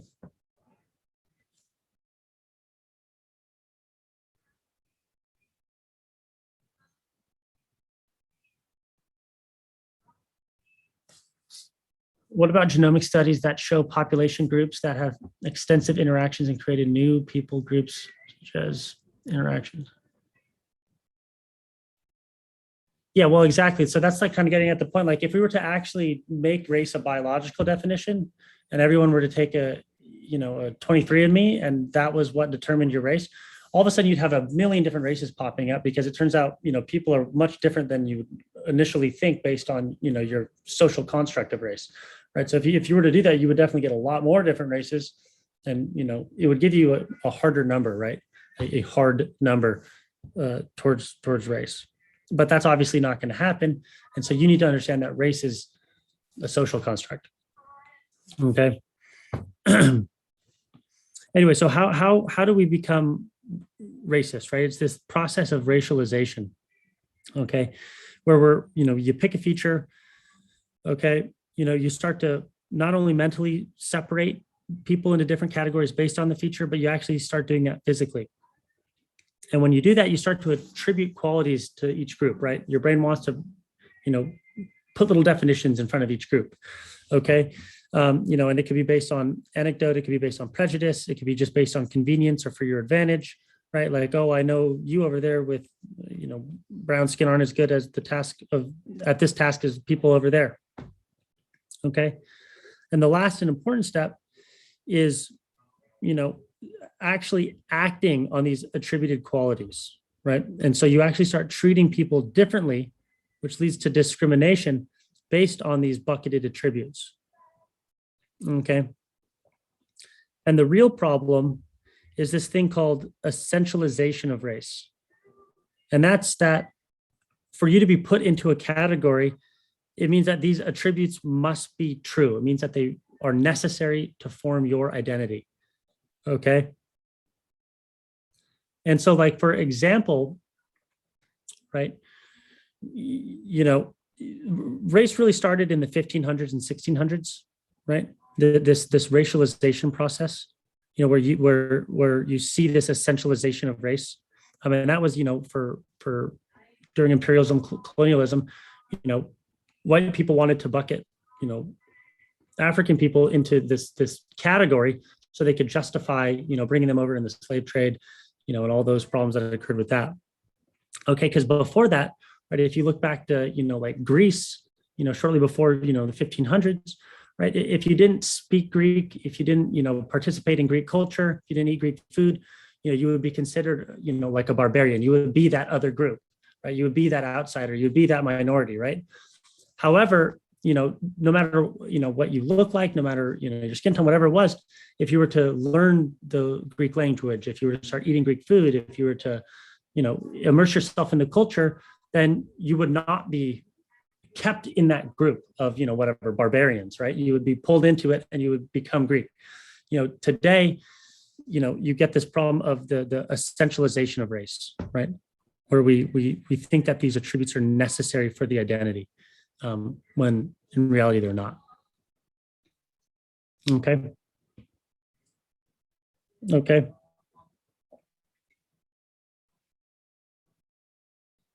Right.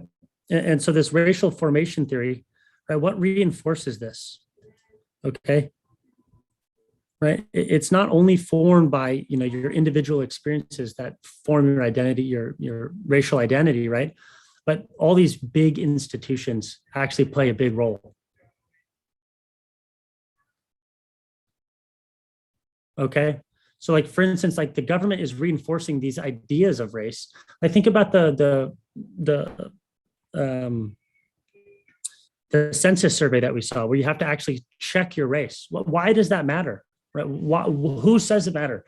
For some reason, the government says it matter, and they make you identify as a race. And you've been doing that ever since you're a little kid, right? And so you start to think these things these buckets are built not only by yourself and your interactions, but how the government, sets these things up, or other big institutions.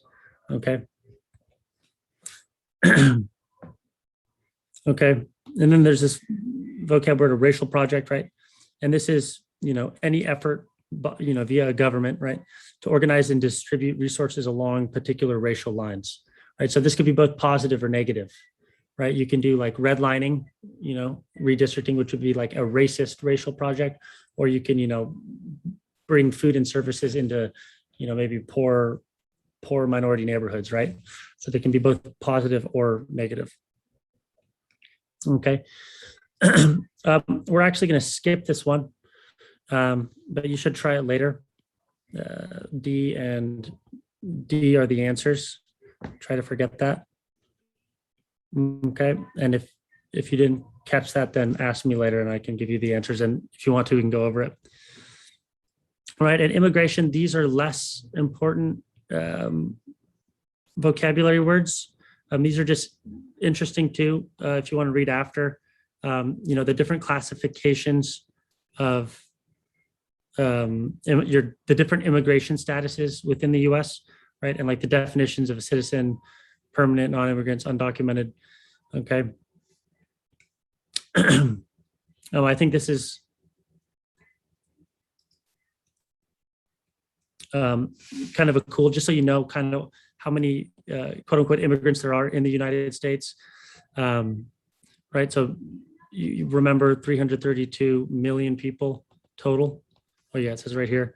And here's it broken down by, legal non-citizens, unauthorized immigrants, temporary visas, right? These are the demographics of, the influx of people into, the United States. Okay. And then broken down again, by different countries or regions. Okay. Okay, this is more important, right? Your patterns of immigration. Okay. So all the way up till now, you can see that the number of immigrants, coming in and out of this country has fluctuated over the last, what is this, 150 years, 170 years. And you get these patterns of immigration. And you can see that, since the 1970s, the US has seen this huge uptick again in the number of immigrants coming to the country. Okay. And so if you wanted to, have a quick history lesson, right? 1921, right? Laws pretty much only allowed Europeans into the country. So from 1850 to 1921. And you start to see this immigration decrease. And that's because, you have the Great Depression, you have the World Wars, Great Depression, World Wars, right? So immigration decreases, okay? And then it's not until 1980, right, when you start to see this uptick in immigration in the United States. And that was this, this Cold War era where the United States was trying to, make sure that capitalism was received well by, other countries. And so we made all these relationships with, countries like Cuba, where we wanted to get people to come to our country, right? This is when all these Latin American ties were made, starting in the 70s during all that Cold War era politics. Okay. This is when we reached out to Southeast Asia and Asian countries and said, hey, you guys can, come to the United States, essentially opening the gate up to immigration into the United States. And it's, increased ever since then. Okay. And we're not going to go through this slide, but this is, very high density slide with just some of the immigration trends. Okay. The one that is important for us, right, is going to be here towards the bottom, right? And because remember, we're trying to relate these sociological concepts back to, how you're going to see it in an MCAT passage. Okay. And that's saying, right, statistics like this, right, children of immigrant parents are 45% more likely to be in a low income family, right? Versus children of US born parents are 35% likely to be in a low income family. So there's a discrepancy. There's in the amount of resources you have between being, a child who's born from immigrant parents or a child that's born from, naturalized citizens. Okay. And again, whenever you see something that has to do with health or health insurance, right, look at what the difference is. I mean, this is obvious, but, it's good to put a number to it. If you're a US immigrant, you are much less likely to have, private health insurance than if you are US born, right? Which is to say that if you're US born, you're going to, live longer, have, more resources, so on and so forth, right? And again, there's a discrepancy, right? People who are born in the US have an advantage over other people within the US. It should be obvious, but it's good to put a number to it. Okay. Sexual orientation does pop up on the MCAT. uh, interestingly enough, as a Berkeleyite, I thought I had a pretty good grasp on, what LGBTQIA plus is, okay, which stands for lesbian, gay, bisexual, transgender, queer, intersex, asexual. Do you guys know what this plus stands for? Does anybody?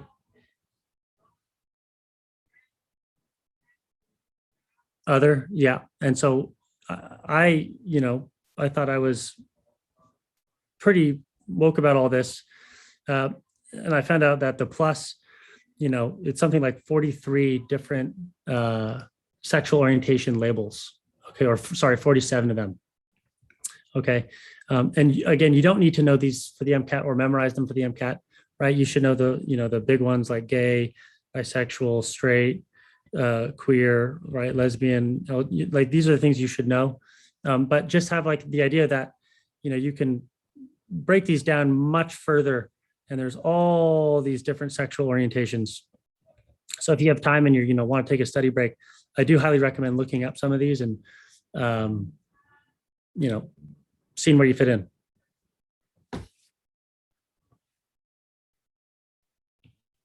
Cool. Okay, this one's important. The Malthusian theory. Okay, so there's this guy, Thomas Malthus, and he proposed in 1798, that, well, he first noticed that population, right, they grow geometrically, right?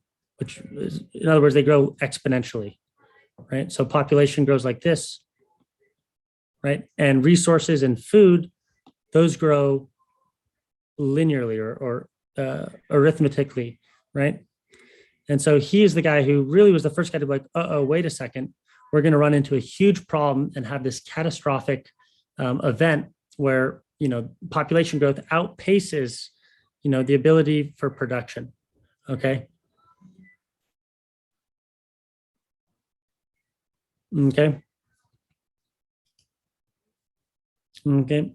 And so, what this led to, this Malthusian theory, why it's so important, what consequences did it have? Okay.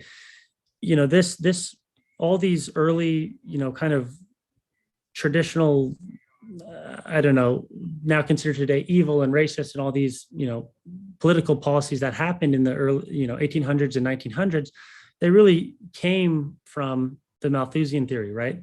People use this to justify, things like social Darwinism, things like eugenics, all these other, like the one child policy in China, another draconian measure to restrict population size, right? Comes from this Malthusian theory, right? And so the big takeaway here is like, what was considered good science back in the day has profound and negative effects later in life, right? It can have both positive and negative effects. Okay. Right? People can use it to justify, treating big groups of population poorly or unfairly, right? Okay. The good news is there's lots of critiques to this Malthusian theory, okay? And, that we're not going to actually run into this massive catastrophic event where a lot of people die and starve and blah, blah, blah. And that's because his theory didn't account that humans were amazing problem solvers, okay? We can increase our production output, food and technology and whatever. Right. And the cool news is that there's data to back this up. Right. So as countries move to become wealthier countries, right, instead of increasing in their population as they become, wealthier and have more resources, it turns out that birth rates have actually been on the decline in post-industrial society. Okay. Which directly contradicts the Malthusian theory, right? That population is going to grow and hit this catastrophe, right? So this is a justification for modern days that we need to pull out poorer countries and bring them into this post-industrial, this modern, prosperous world, right? And that can be a way to combat this quote unquote catastrophic event that's looming. Okay. Things you should know for the MCAT, right? If you ever see it, fertility rate, right? So TFR, this is just the average number of children per woman. Okay. And the big trend is that, right, women are having less children on average than historic numbers. And that's because children live longer, children cost more, they're a much bigger investment. You have to pay for education and food and stuff.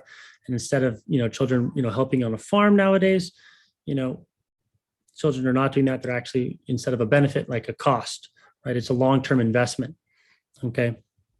And so those are some of the things that are accounting for a decrease in fertility rate. Okay. Absolutely. And yeah, we're going to go through that right after this. 100%, right? That and birth control and things like that. Okay. The mortality rate is the number of deaths per 1,000 people per year, in a population. Okay. And then there's the crude death rate, right? The mortality rate for all causes of death in a population. Okay.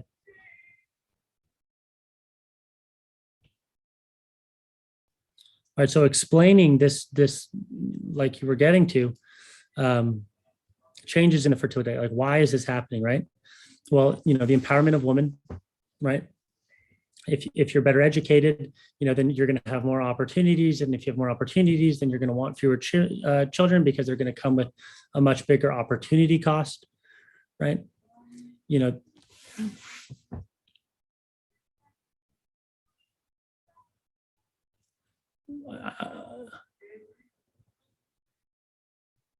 I don't quite follow you, Jonathan. What was that?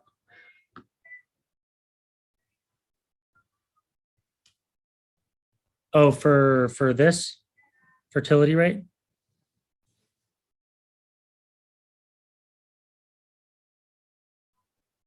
Yeah, right. They'll probably be defined in fertility rate probably is not defined. Like these are just something that you'll see in a graph in the sociological passage, right? And you should just know what it means, right? It's just the average number of children per woman, right? Mortality rate, the number of deaths per 1,000 people per year in a particular population, and so if you see like a bar graph or something that is showing trends of this within a population, that's how it's going to be presented to you on the MCAT. Okay. All right. So that's just so you can, quickly digest the figures. Okay. Right. I'm sure you guys have heard these a million times. Right. With the declining child labor need, right? You're going to also have reduced fertility rates. You no longer need your children to work, right? More education for your children means children are going to be, more expensive. So, another one is lower child mortality, right? Means that there's no more reason to keep having children, right? Because you don't have to replace them, right? Back in the day, child mortality was much, much, much higher than now. So children are, much, much, much, much, much more likely to survive. So total fertility rate is going to go down. Okay.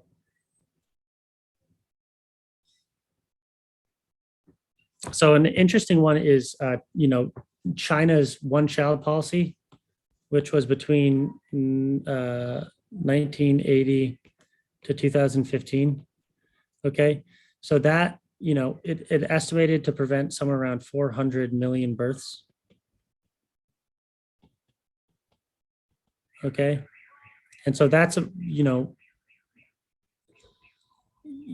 obviously a very controversial and bad policy. It's like that was a huge reason for the lower fertility rate, right?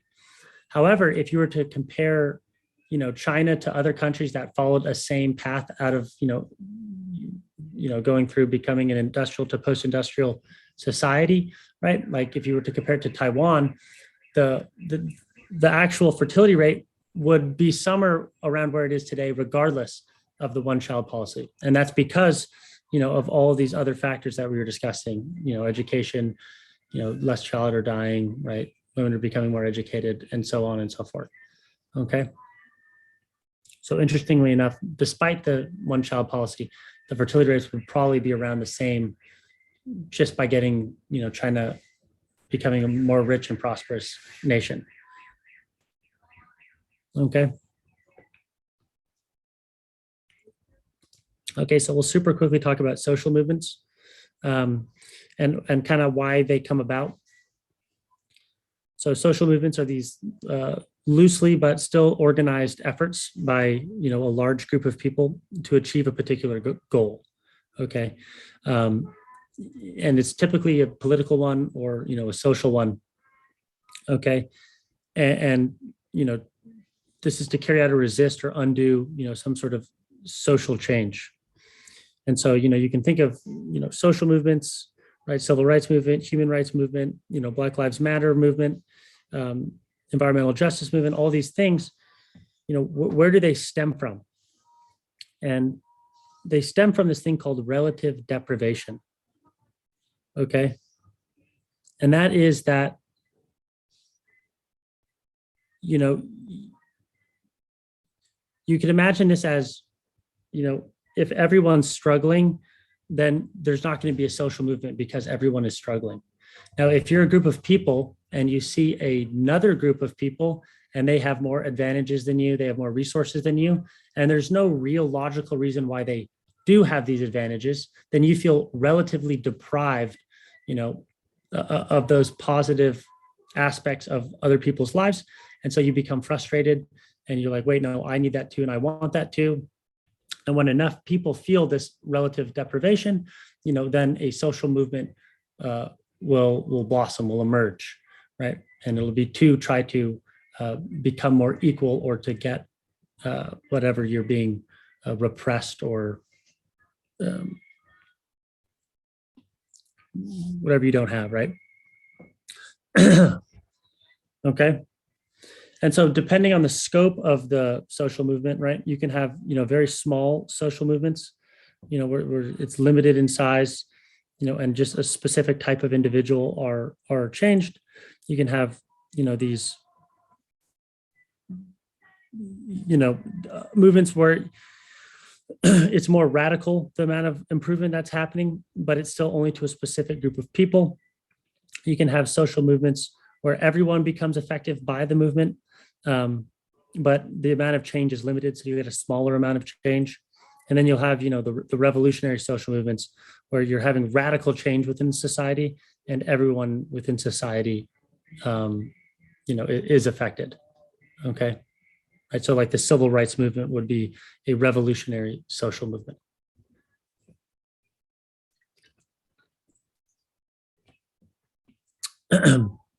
Okay, and social movements, they all follow this kind of, step-by-step process where they'll emerge, they'll coalesce, they'll become more bureaucratic, right? So they'll have, slightly more formal structure. The social movement will establish, rules and procedures and plans for, forming and getting change. And then from there, it'll either succeed, it'll fail. You can get the government involved or get a representative in the government to back up your social movement.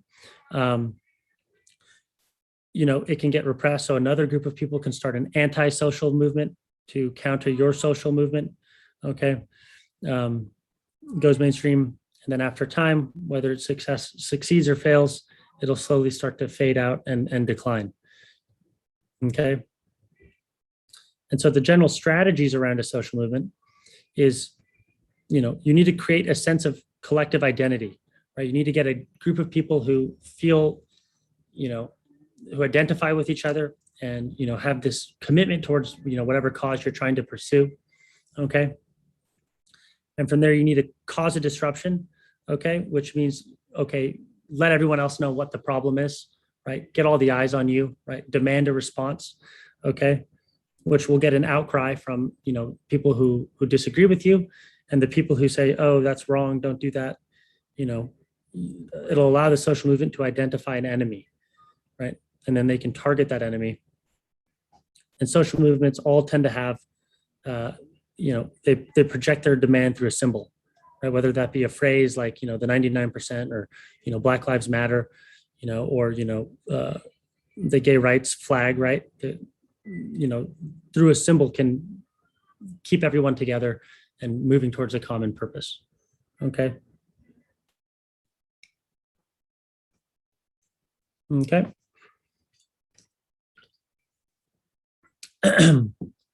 Okay, so I think today we'll end with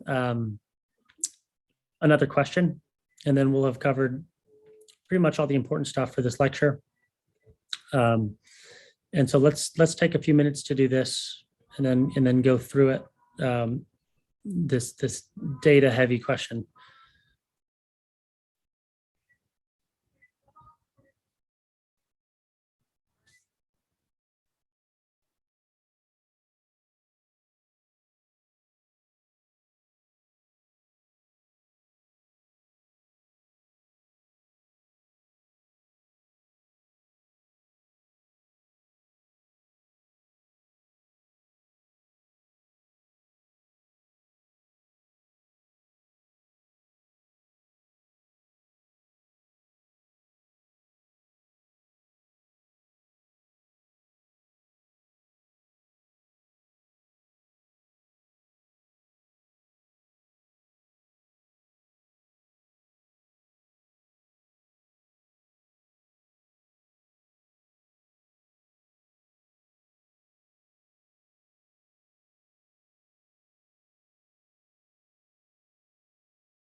Anybody have any answers?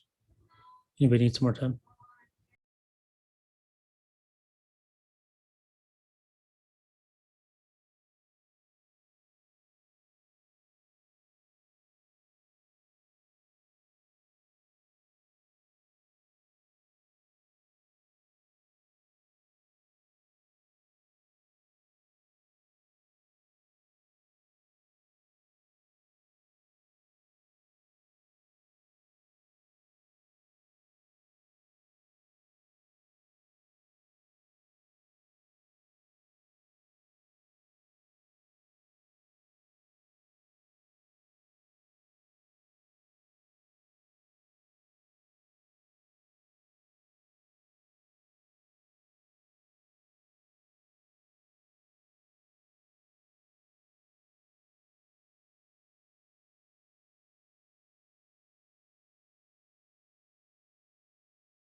Okay, cool. All right, so the first one, this is good. We got a bunch of different, um, oh, hold on one sec.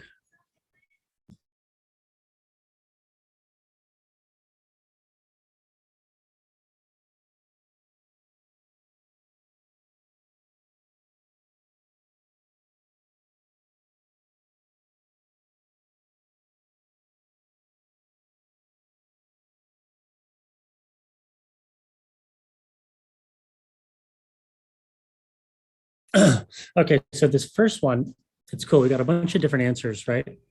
And this one, it's very much so look at the graph and interpret it, or look at the table and interpret it, and make sure you understand what it's asking. Okay. And so for a lot of these questions, it's good to just go through them and compare the answer choice directly to the graph and determine whether, that group in this case has, experiences a greatest absolute burden in particular matter per year. Okay. So, right, if you look at this, it says, answer choice is white people living in the metropolitan core. Okay. So be very careful with this graph when you see that demographics are split by two different categories, right?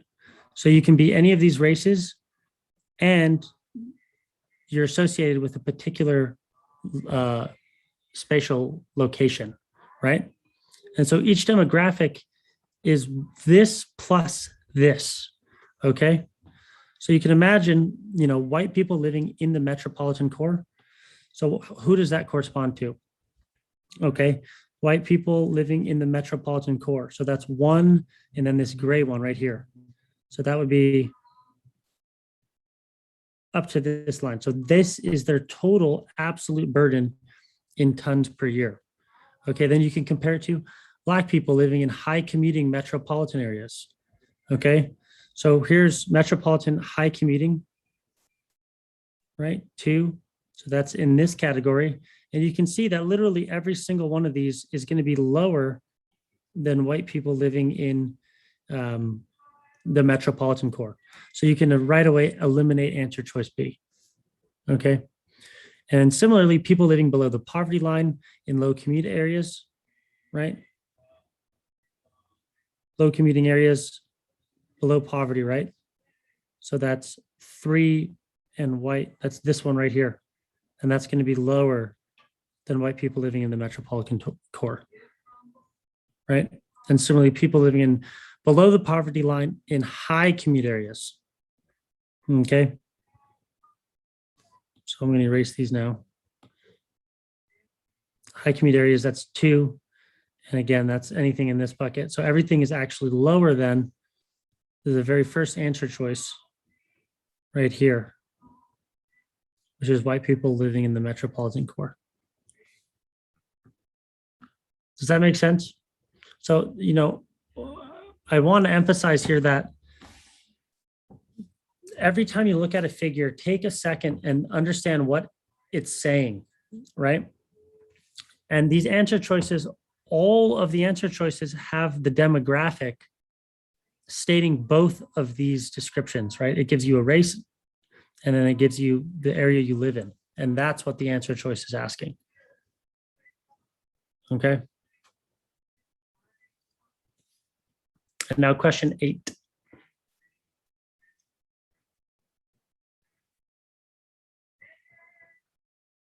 Okay. This one is a classic, got to know your vocabulary, right? Excuse me. Which reformative social movement aims to most directly reduce the health burdens caused on low income communities as described in the passage? And this one, if you know what environmental justice is, it's pretty obvious that it's environmental justice. Does anybody know what environmental justice is? Or not know? Environmental justice is this, big movement right now that's trying to look at, essentially it's saying racism, it's environmental racism. So it's essentially a good example would be like Flint, Michigan, right? So Flint, Michigan, you have this, Black community that has suffered from, having a polluted water supply, right? So environmental justice would be to, not only fix the environment, but fix the environment for every group of people, right? So making sure that, we're fixing the environment in a way that doesn't just benefit, say the, white people, right? Does that make sense? And so this would be an exact example of environmental justice, right? Because it's pointing out, there's disparities on where you live, and then there's disparities between race on where you live. Cool. Anybody have any questions?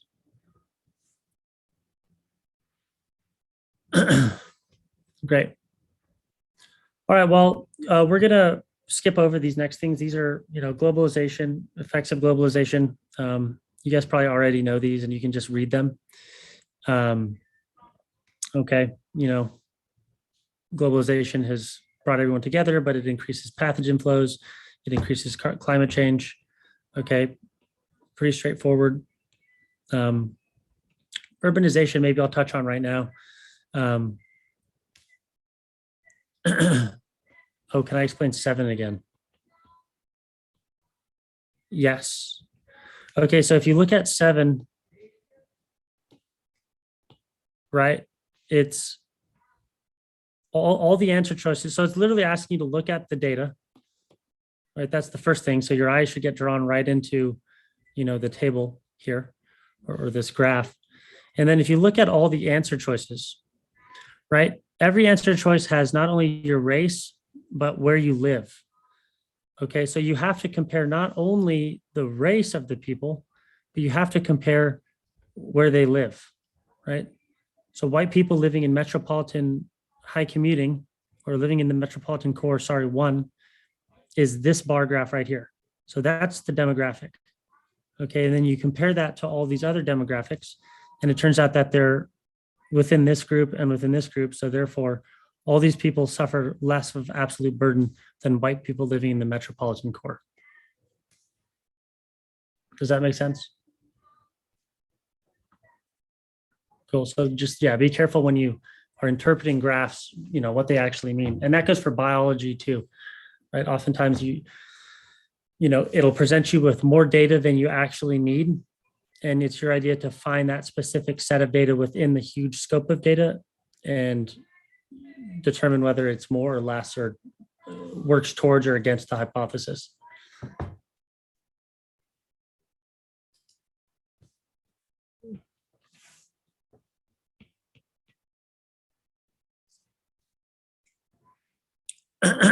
Okay, so urbanization, right? That's people moving into city centers away from, rural areas like farming areas. And, you can follow places that are more urbanized. And as people become more urbanized, what does that mean for your health outcome, right? You have on average better health outcomes than in rural areas, right? And why is that? You have more access to better healthcare. Okay, so you can beat a lot of diseases ahead of time. But with that, you get an increased mortality of non-communicable diseases. So like your cancers and your heart disease actually increases as you urbanize. Okay, as you move into the city centers, it's been noticed that there's increased in asthma rates. You get increase in crime. Surprisingly enough, you get an increase in physical activity. And that's because in cities, there's gyms and, you get this pressure. You get the social pressure to feel like you need to go to the gym because your friends are going to the gym and so on and so forth. Okay. However, you get this increased report in stress, which causes a lot of long-term health problems, being stressed for a long time. Okay. So all these shifts in society, how does that affect health? Okay. Gentrification, pros and cons. You guys can read that yourself. Okay, what I want to end on is, all these studies, that I'm referring to, right? It's going to be a lot of what you see in the psych and social section of the MCAT. And I want you to kind of get used to this formula. When you're thinking of sociology passages, okay, it's some group, right? Whether it's race, gender, whatever it is, sexual orientation, will have less access to, whether it's housing is affordability, healthy food, maybe a certain demographic has less access to transportation, less access to good education, less access to outdoor space, less access to exercise, less access to social. So different groups of people have less access to something. Okay. And then the study will show that it leads to increased stress levels, injuries, violence, crime, incarceration rates, right? It'll increase some negative effect, which in the long term will have all these health outcomes. Okay. Shorter life expectancy, higher cancer rates, more birth defects, right? And so this is kind of the formula of a sociology MCAT passage. Identifies a group of people have less access, which leads them to do this, which results in poor health expectancies. Okay. And you're going to see that pattern over and over and over again. Okay. Does anybody have any questions about anything in this presentation or sociology in general, or the psych and social section in general?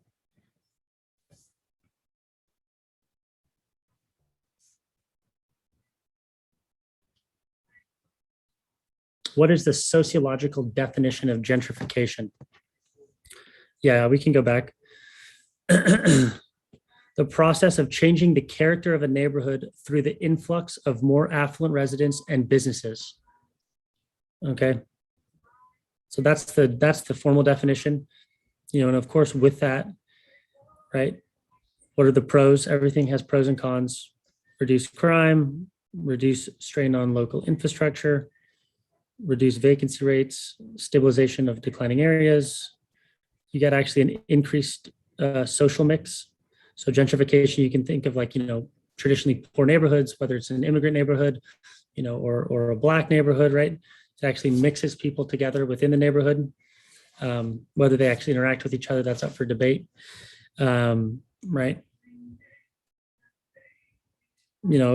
Cons, cost of living goes way up. Homelessness, this is the huge issue right now with gentrification, right? Housing prices are going up, neighborhoods are going up. In California, it's like totally bonkers.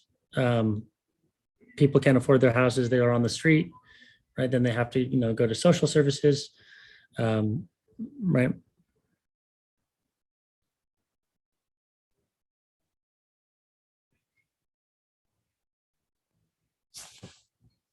Cool.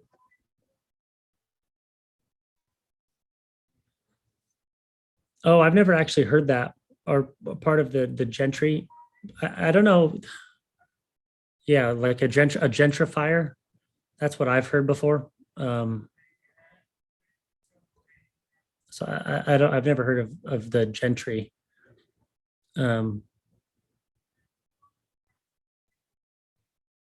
Landed gentry. What is that? Is that in here?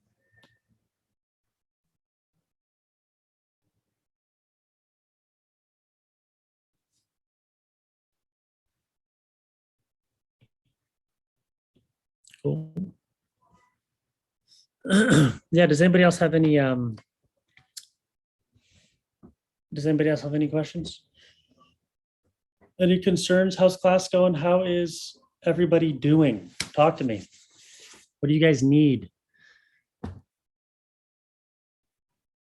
Yeah, I mean, sociology, it's like you feel like you're giving a lot of definitions, but that's just the nature of the beast.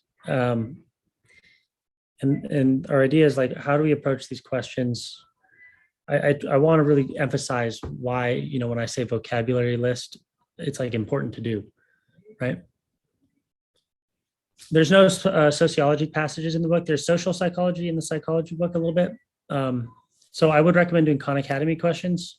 And those are going to be not passage based for the most part.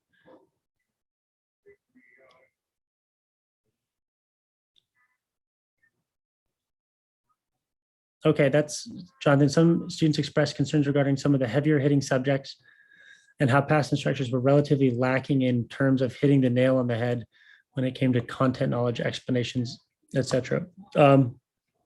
Give me an examples, and I can try to get you guys some help with that. Right? If there's any topics that you feel like you need more help in, feedback from me, feedback for other lecturers, please tell me, and I can, get you guys help. The past lecture we had on biomolecules, carbohydrates, and lipids felt very underwhelming. So you guys want more.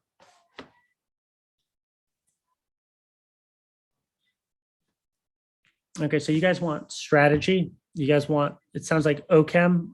I know you guys have given me feedback on biochem.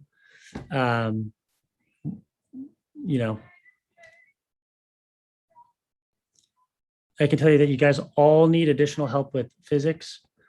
Okay. Yeah, I mean, keep them coming. I'm going to save this chat list. Cool. Thanks a lot. Yeah, I mean, it was long. It was long and a lot of info. And a lot of you guys gave me really good and valuable feedback, which is the most valuable thing you could ever give someone. So please keep telling me. And I mean, we do make changes, right? To all this stuff, and bringing you guys more help and more office hours. Yeah, well, you guys still have several more OChem lectures, right? You have 3 more OChem lectures, and a lot of OChem is very biochem based. Like when we do metabolic pathways and stuff, we're not going to get into like the OChem mechanisms, but it should give you the good context of what OChem reactions you should be paying attention to, right?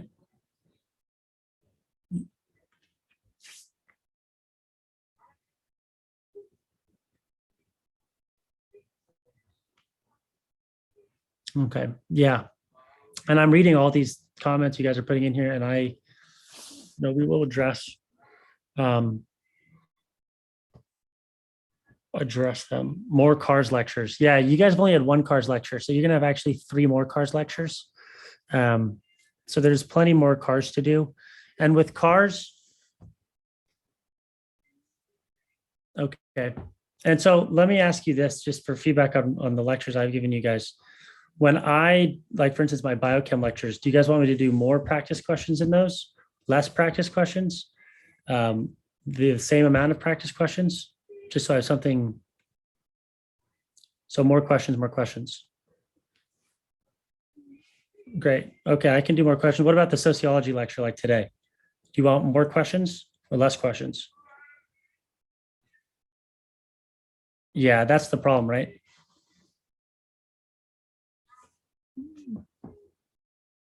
Okay. Okay, cool. Yeah, I think tips and tricks are especially important.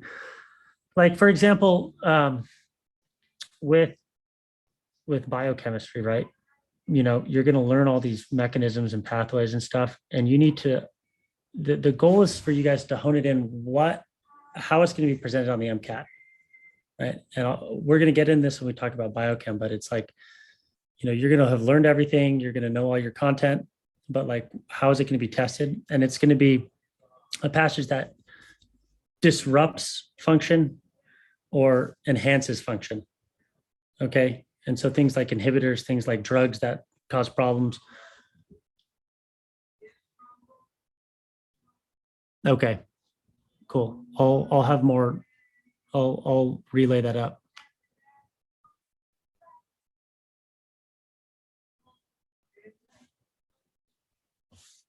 Yeah. More. Okay, so office hours are going to be absolutely increasing.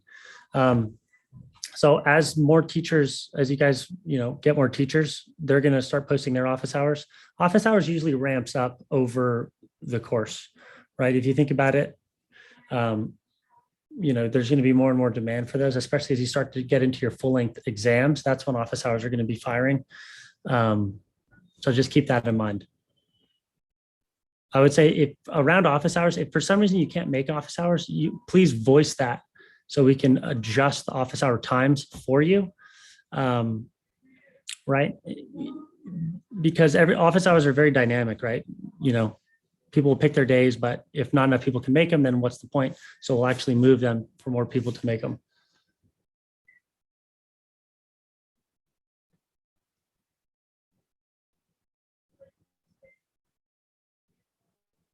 Yeah, so I am going to be doing your metabolism and metabolic pathways lecture, and that's going to be November 20th.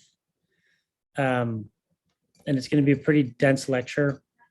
I'm going to try to keep it in 2 hours because I know that's essential. And then maybe I'll do like a pre-lecture for people who need more help with that. I'm actually not going to be doing your cell biology and molecular biology lectures now. We brought in somebody who's going to actually start in November.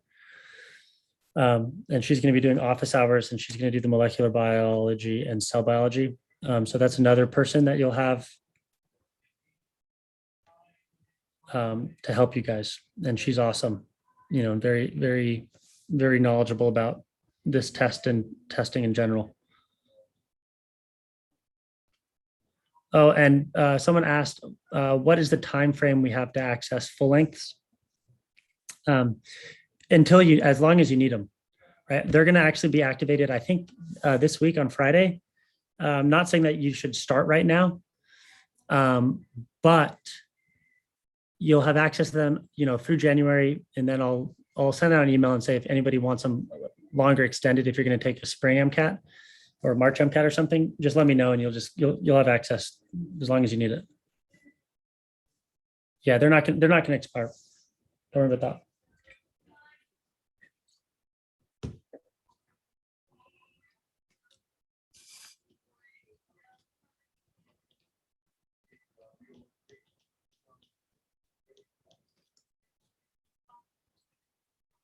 Mm-hmm. Okay, Sophia, I hear you.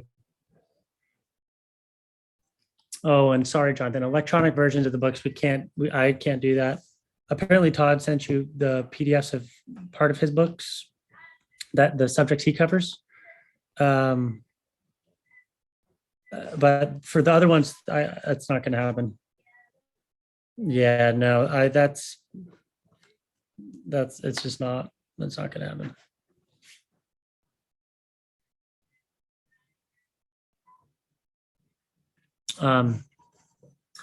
Sophie says, I think big questions represent MCAT. Okay, you want more MCAT style questions, and you want those within the lectures, right? Sophie, cool. Okay, yeah. Usually towards the end, we do review sessions too, which are just questions. You guys are going to see this, but when you transitioning from, you know, content review and doing phase homework into your full-length practice exams, there's like an adjustment period that needs to happen. One, to get the stamina for these 7.5-hour tests, you know, and two, just your approach will change slightly as you feel just this massive amount of time pressure. You know, stringing 230 questions together, you know, requires an adjustment, and that's when strategy is really going to be even more essential, right? You know, breaking those down.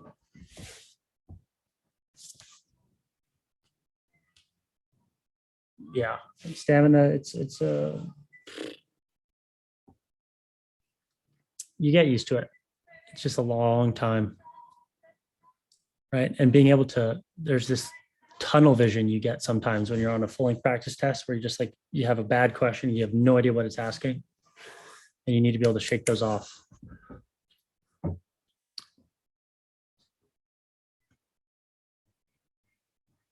Okay, yeah. So Sophia, or somebody asked a really good question about homework phases. And the reality is that every single Berkeley Review student in the history of time has always and will always feel behind on their homework phases. It's very natural. And no one in the history of the Berkeley Review has ever finished every single one of those questions. Now, I've said this to a lot of people, but you want to somehow try to get to around 70% should be your goal. The more of them you get done, the better off you're going to be. And the correlation's like incredibly strong and scary. Now, with that said, you know, you're going to need to bounce around and focus on subjects that you think you need more help in over subjects you think you need less help in. Okay. And so it's okay to rush through some of the homework phases to move into things that you feel like you need more help in. Yeah. And so someone asked that they're doing really well on the phase 1 questions, but haven't started phase 2. You should start phase 2, right? And the reason you should start phase 2 is, one, because you want to just see the more questions you see and have tried at least once, the more things you're going to be exposed to, and you'll start to connect these dots, right? Between it's one thing to read like a content chapter, and then once you get asked an actual question, you see what's relevant in that content chapter and how it's how it could be tested, and that's when things get solidified. So the more questions you do, the better. And so phase 2 is also important because you need to start timing yourself, right? If you haven't practiced timing at all before your full-length test, it's going to take longer to transition into full-length tests.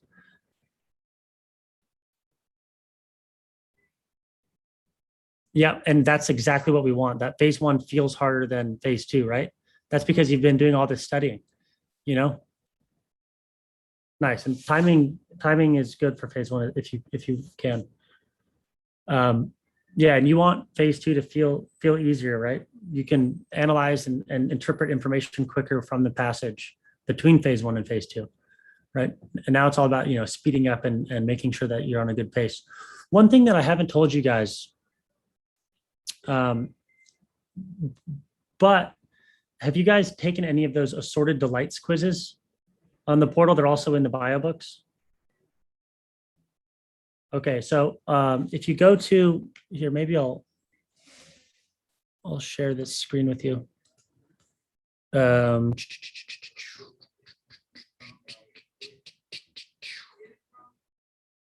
Where up here?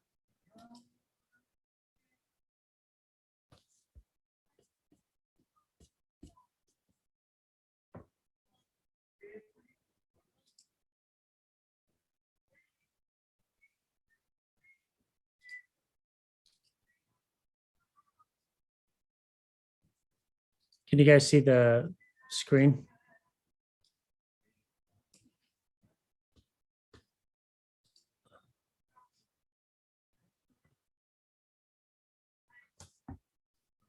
Yeah, so there's this thing that we call here at the Berkeley Review the assorted delights. Oops, not practice tests. Under practice tests, if you go to assorted delights, so these are these biochemistry and physiology quizzes, and they're both here they're on the portal, but they're also in the biology books, right? So those 15 multiple choice questions, right? So traditionally, when we did in-person classes, we would pass these out at the end of every bio class, okay? And there are these 15 multiple choice questions. So if you click on like 1-letter amino acids, right? They're really hard questions that force you to take what you just learned, but also bring in outside information to try to answer these questions. And you want to time yourself. No, they're just for bio, just because, bio is just it's like the center of the MCAT, right? So they've only been developed for biology, and they're incredibly hard, right? And you want to time yourself with 7.5 minutes. And the purpose of these questions is to get you to think, right, and start to connect these dots, but also to be able to learn when to move on from a question that's too hard, that you can't figure out, right? So you should be averaging 30 seconds for a freestanding question. And so these things will really force you to pay attention to your time and know when you're not going to be able to get to a correct answer.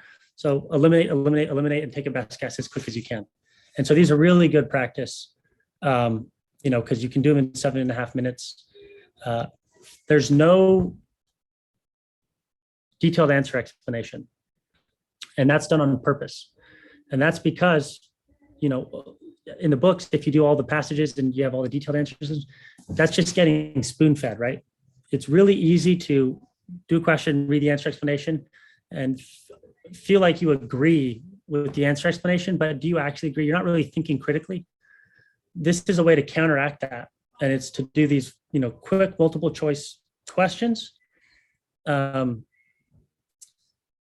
then you have to think about, do you agree with the right answer, right? You'll get the answer key, which is like down here. And you have to prove to yourself why C is the right answer, right? And they're hard enough that you're going to question yourself and be like, why is it C? Why is it C? I thought it was A. I thought it was A. And so that'll, make you dive deeper into your studies. Okay. Did anybody have a question on those? The sort of delights. And you can find them in your book, right? They're in the back over here, right? Do you guys see this? And do you do them multiple times? No, don't do them multiple times. Just do them once, but then review them, obviously, and see if you agree with the answer choice. It's at the back of the book, right? So this is the Bio 2 book. It's in the back. I think there's 10 of them. Yeah, they're really hard, but they're really good. Really good, quick check your knowledge. Right, in the physiology book, I think they're actually in each chapter. So yeah, so they're before all the passages is the physiology ones, right? If you guys should have probably seen them, right? These 15 multiple choice questions. Yeah, they're good and they're quick and they're hard. So if you can get 50% right on those in 7.5 minutes, good for you.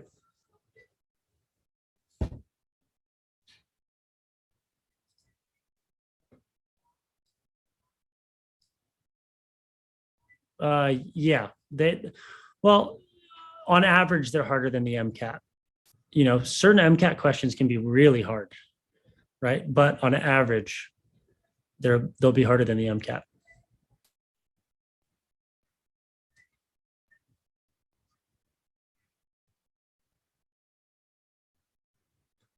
That's just BioVocab.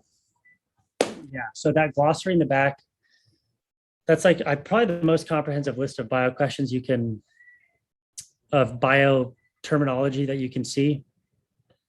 And you know what, speaking of that, right, this is why for biology, not sociology, approach is different. There's just no way you're going to be able to flashcard your way to victory. Okay, like if you look through this, like if you're going to flashcard your way through every single one of these terms, you're not going to get anywhere, right? And you can make a flashcard for, whatever, methanol, and you'll know what methanol is, but you don't know why methanol is relevant, right? You can make a flashcard for, myoglobin, but you don't know why myoglobin is relevant, And so that's why flashcards on the bio it's futile, right? Your efforts are more futile. Yeah, I mean, it's a lot. God.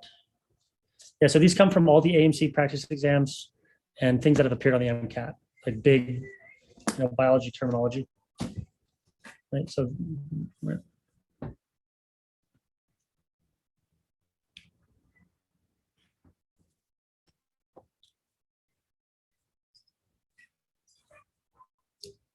Oh, I was not on that.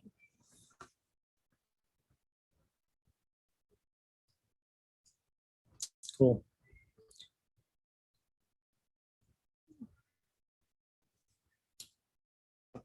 Yeah, well, thank you guys for coming. Yeah, I think it was a good call to get this lecture done.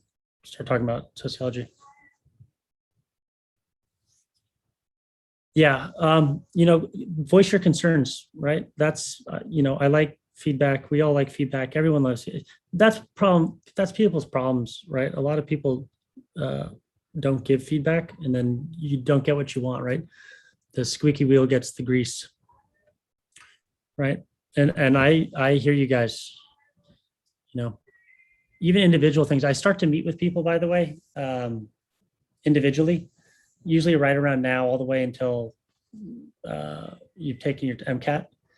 If you ever want to do like a one-on-one check-in or something, make sure you're on the right pace, or have any specific questions that, maybe you don't want to voice in front of everyone.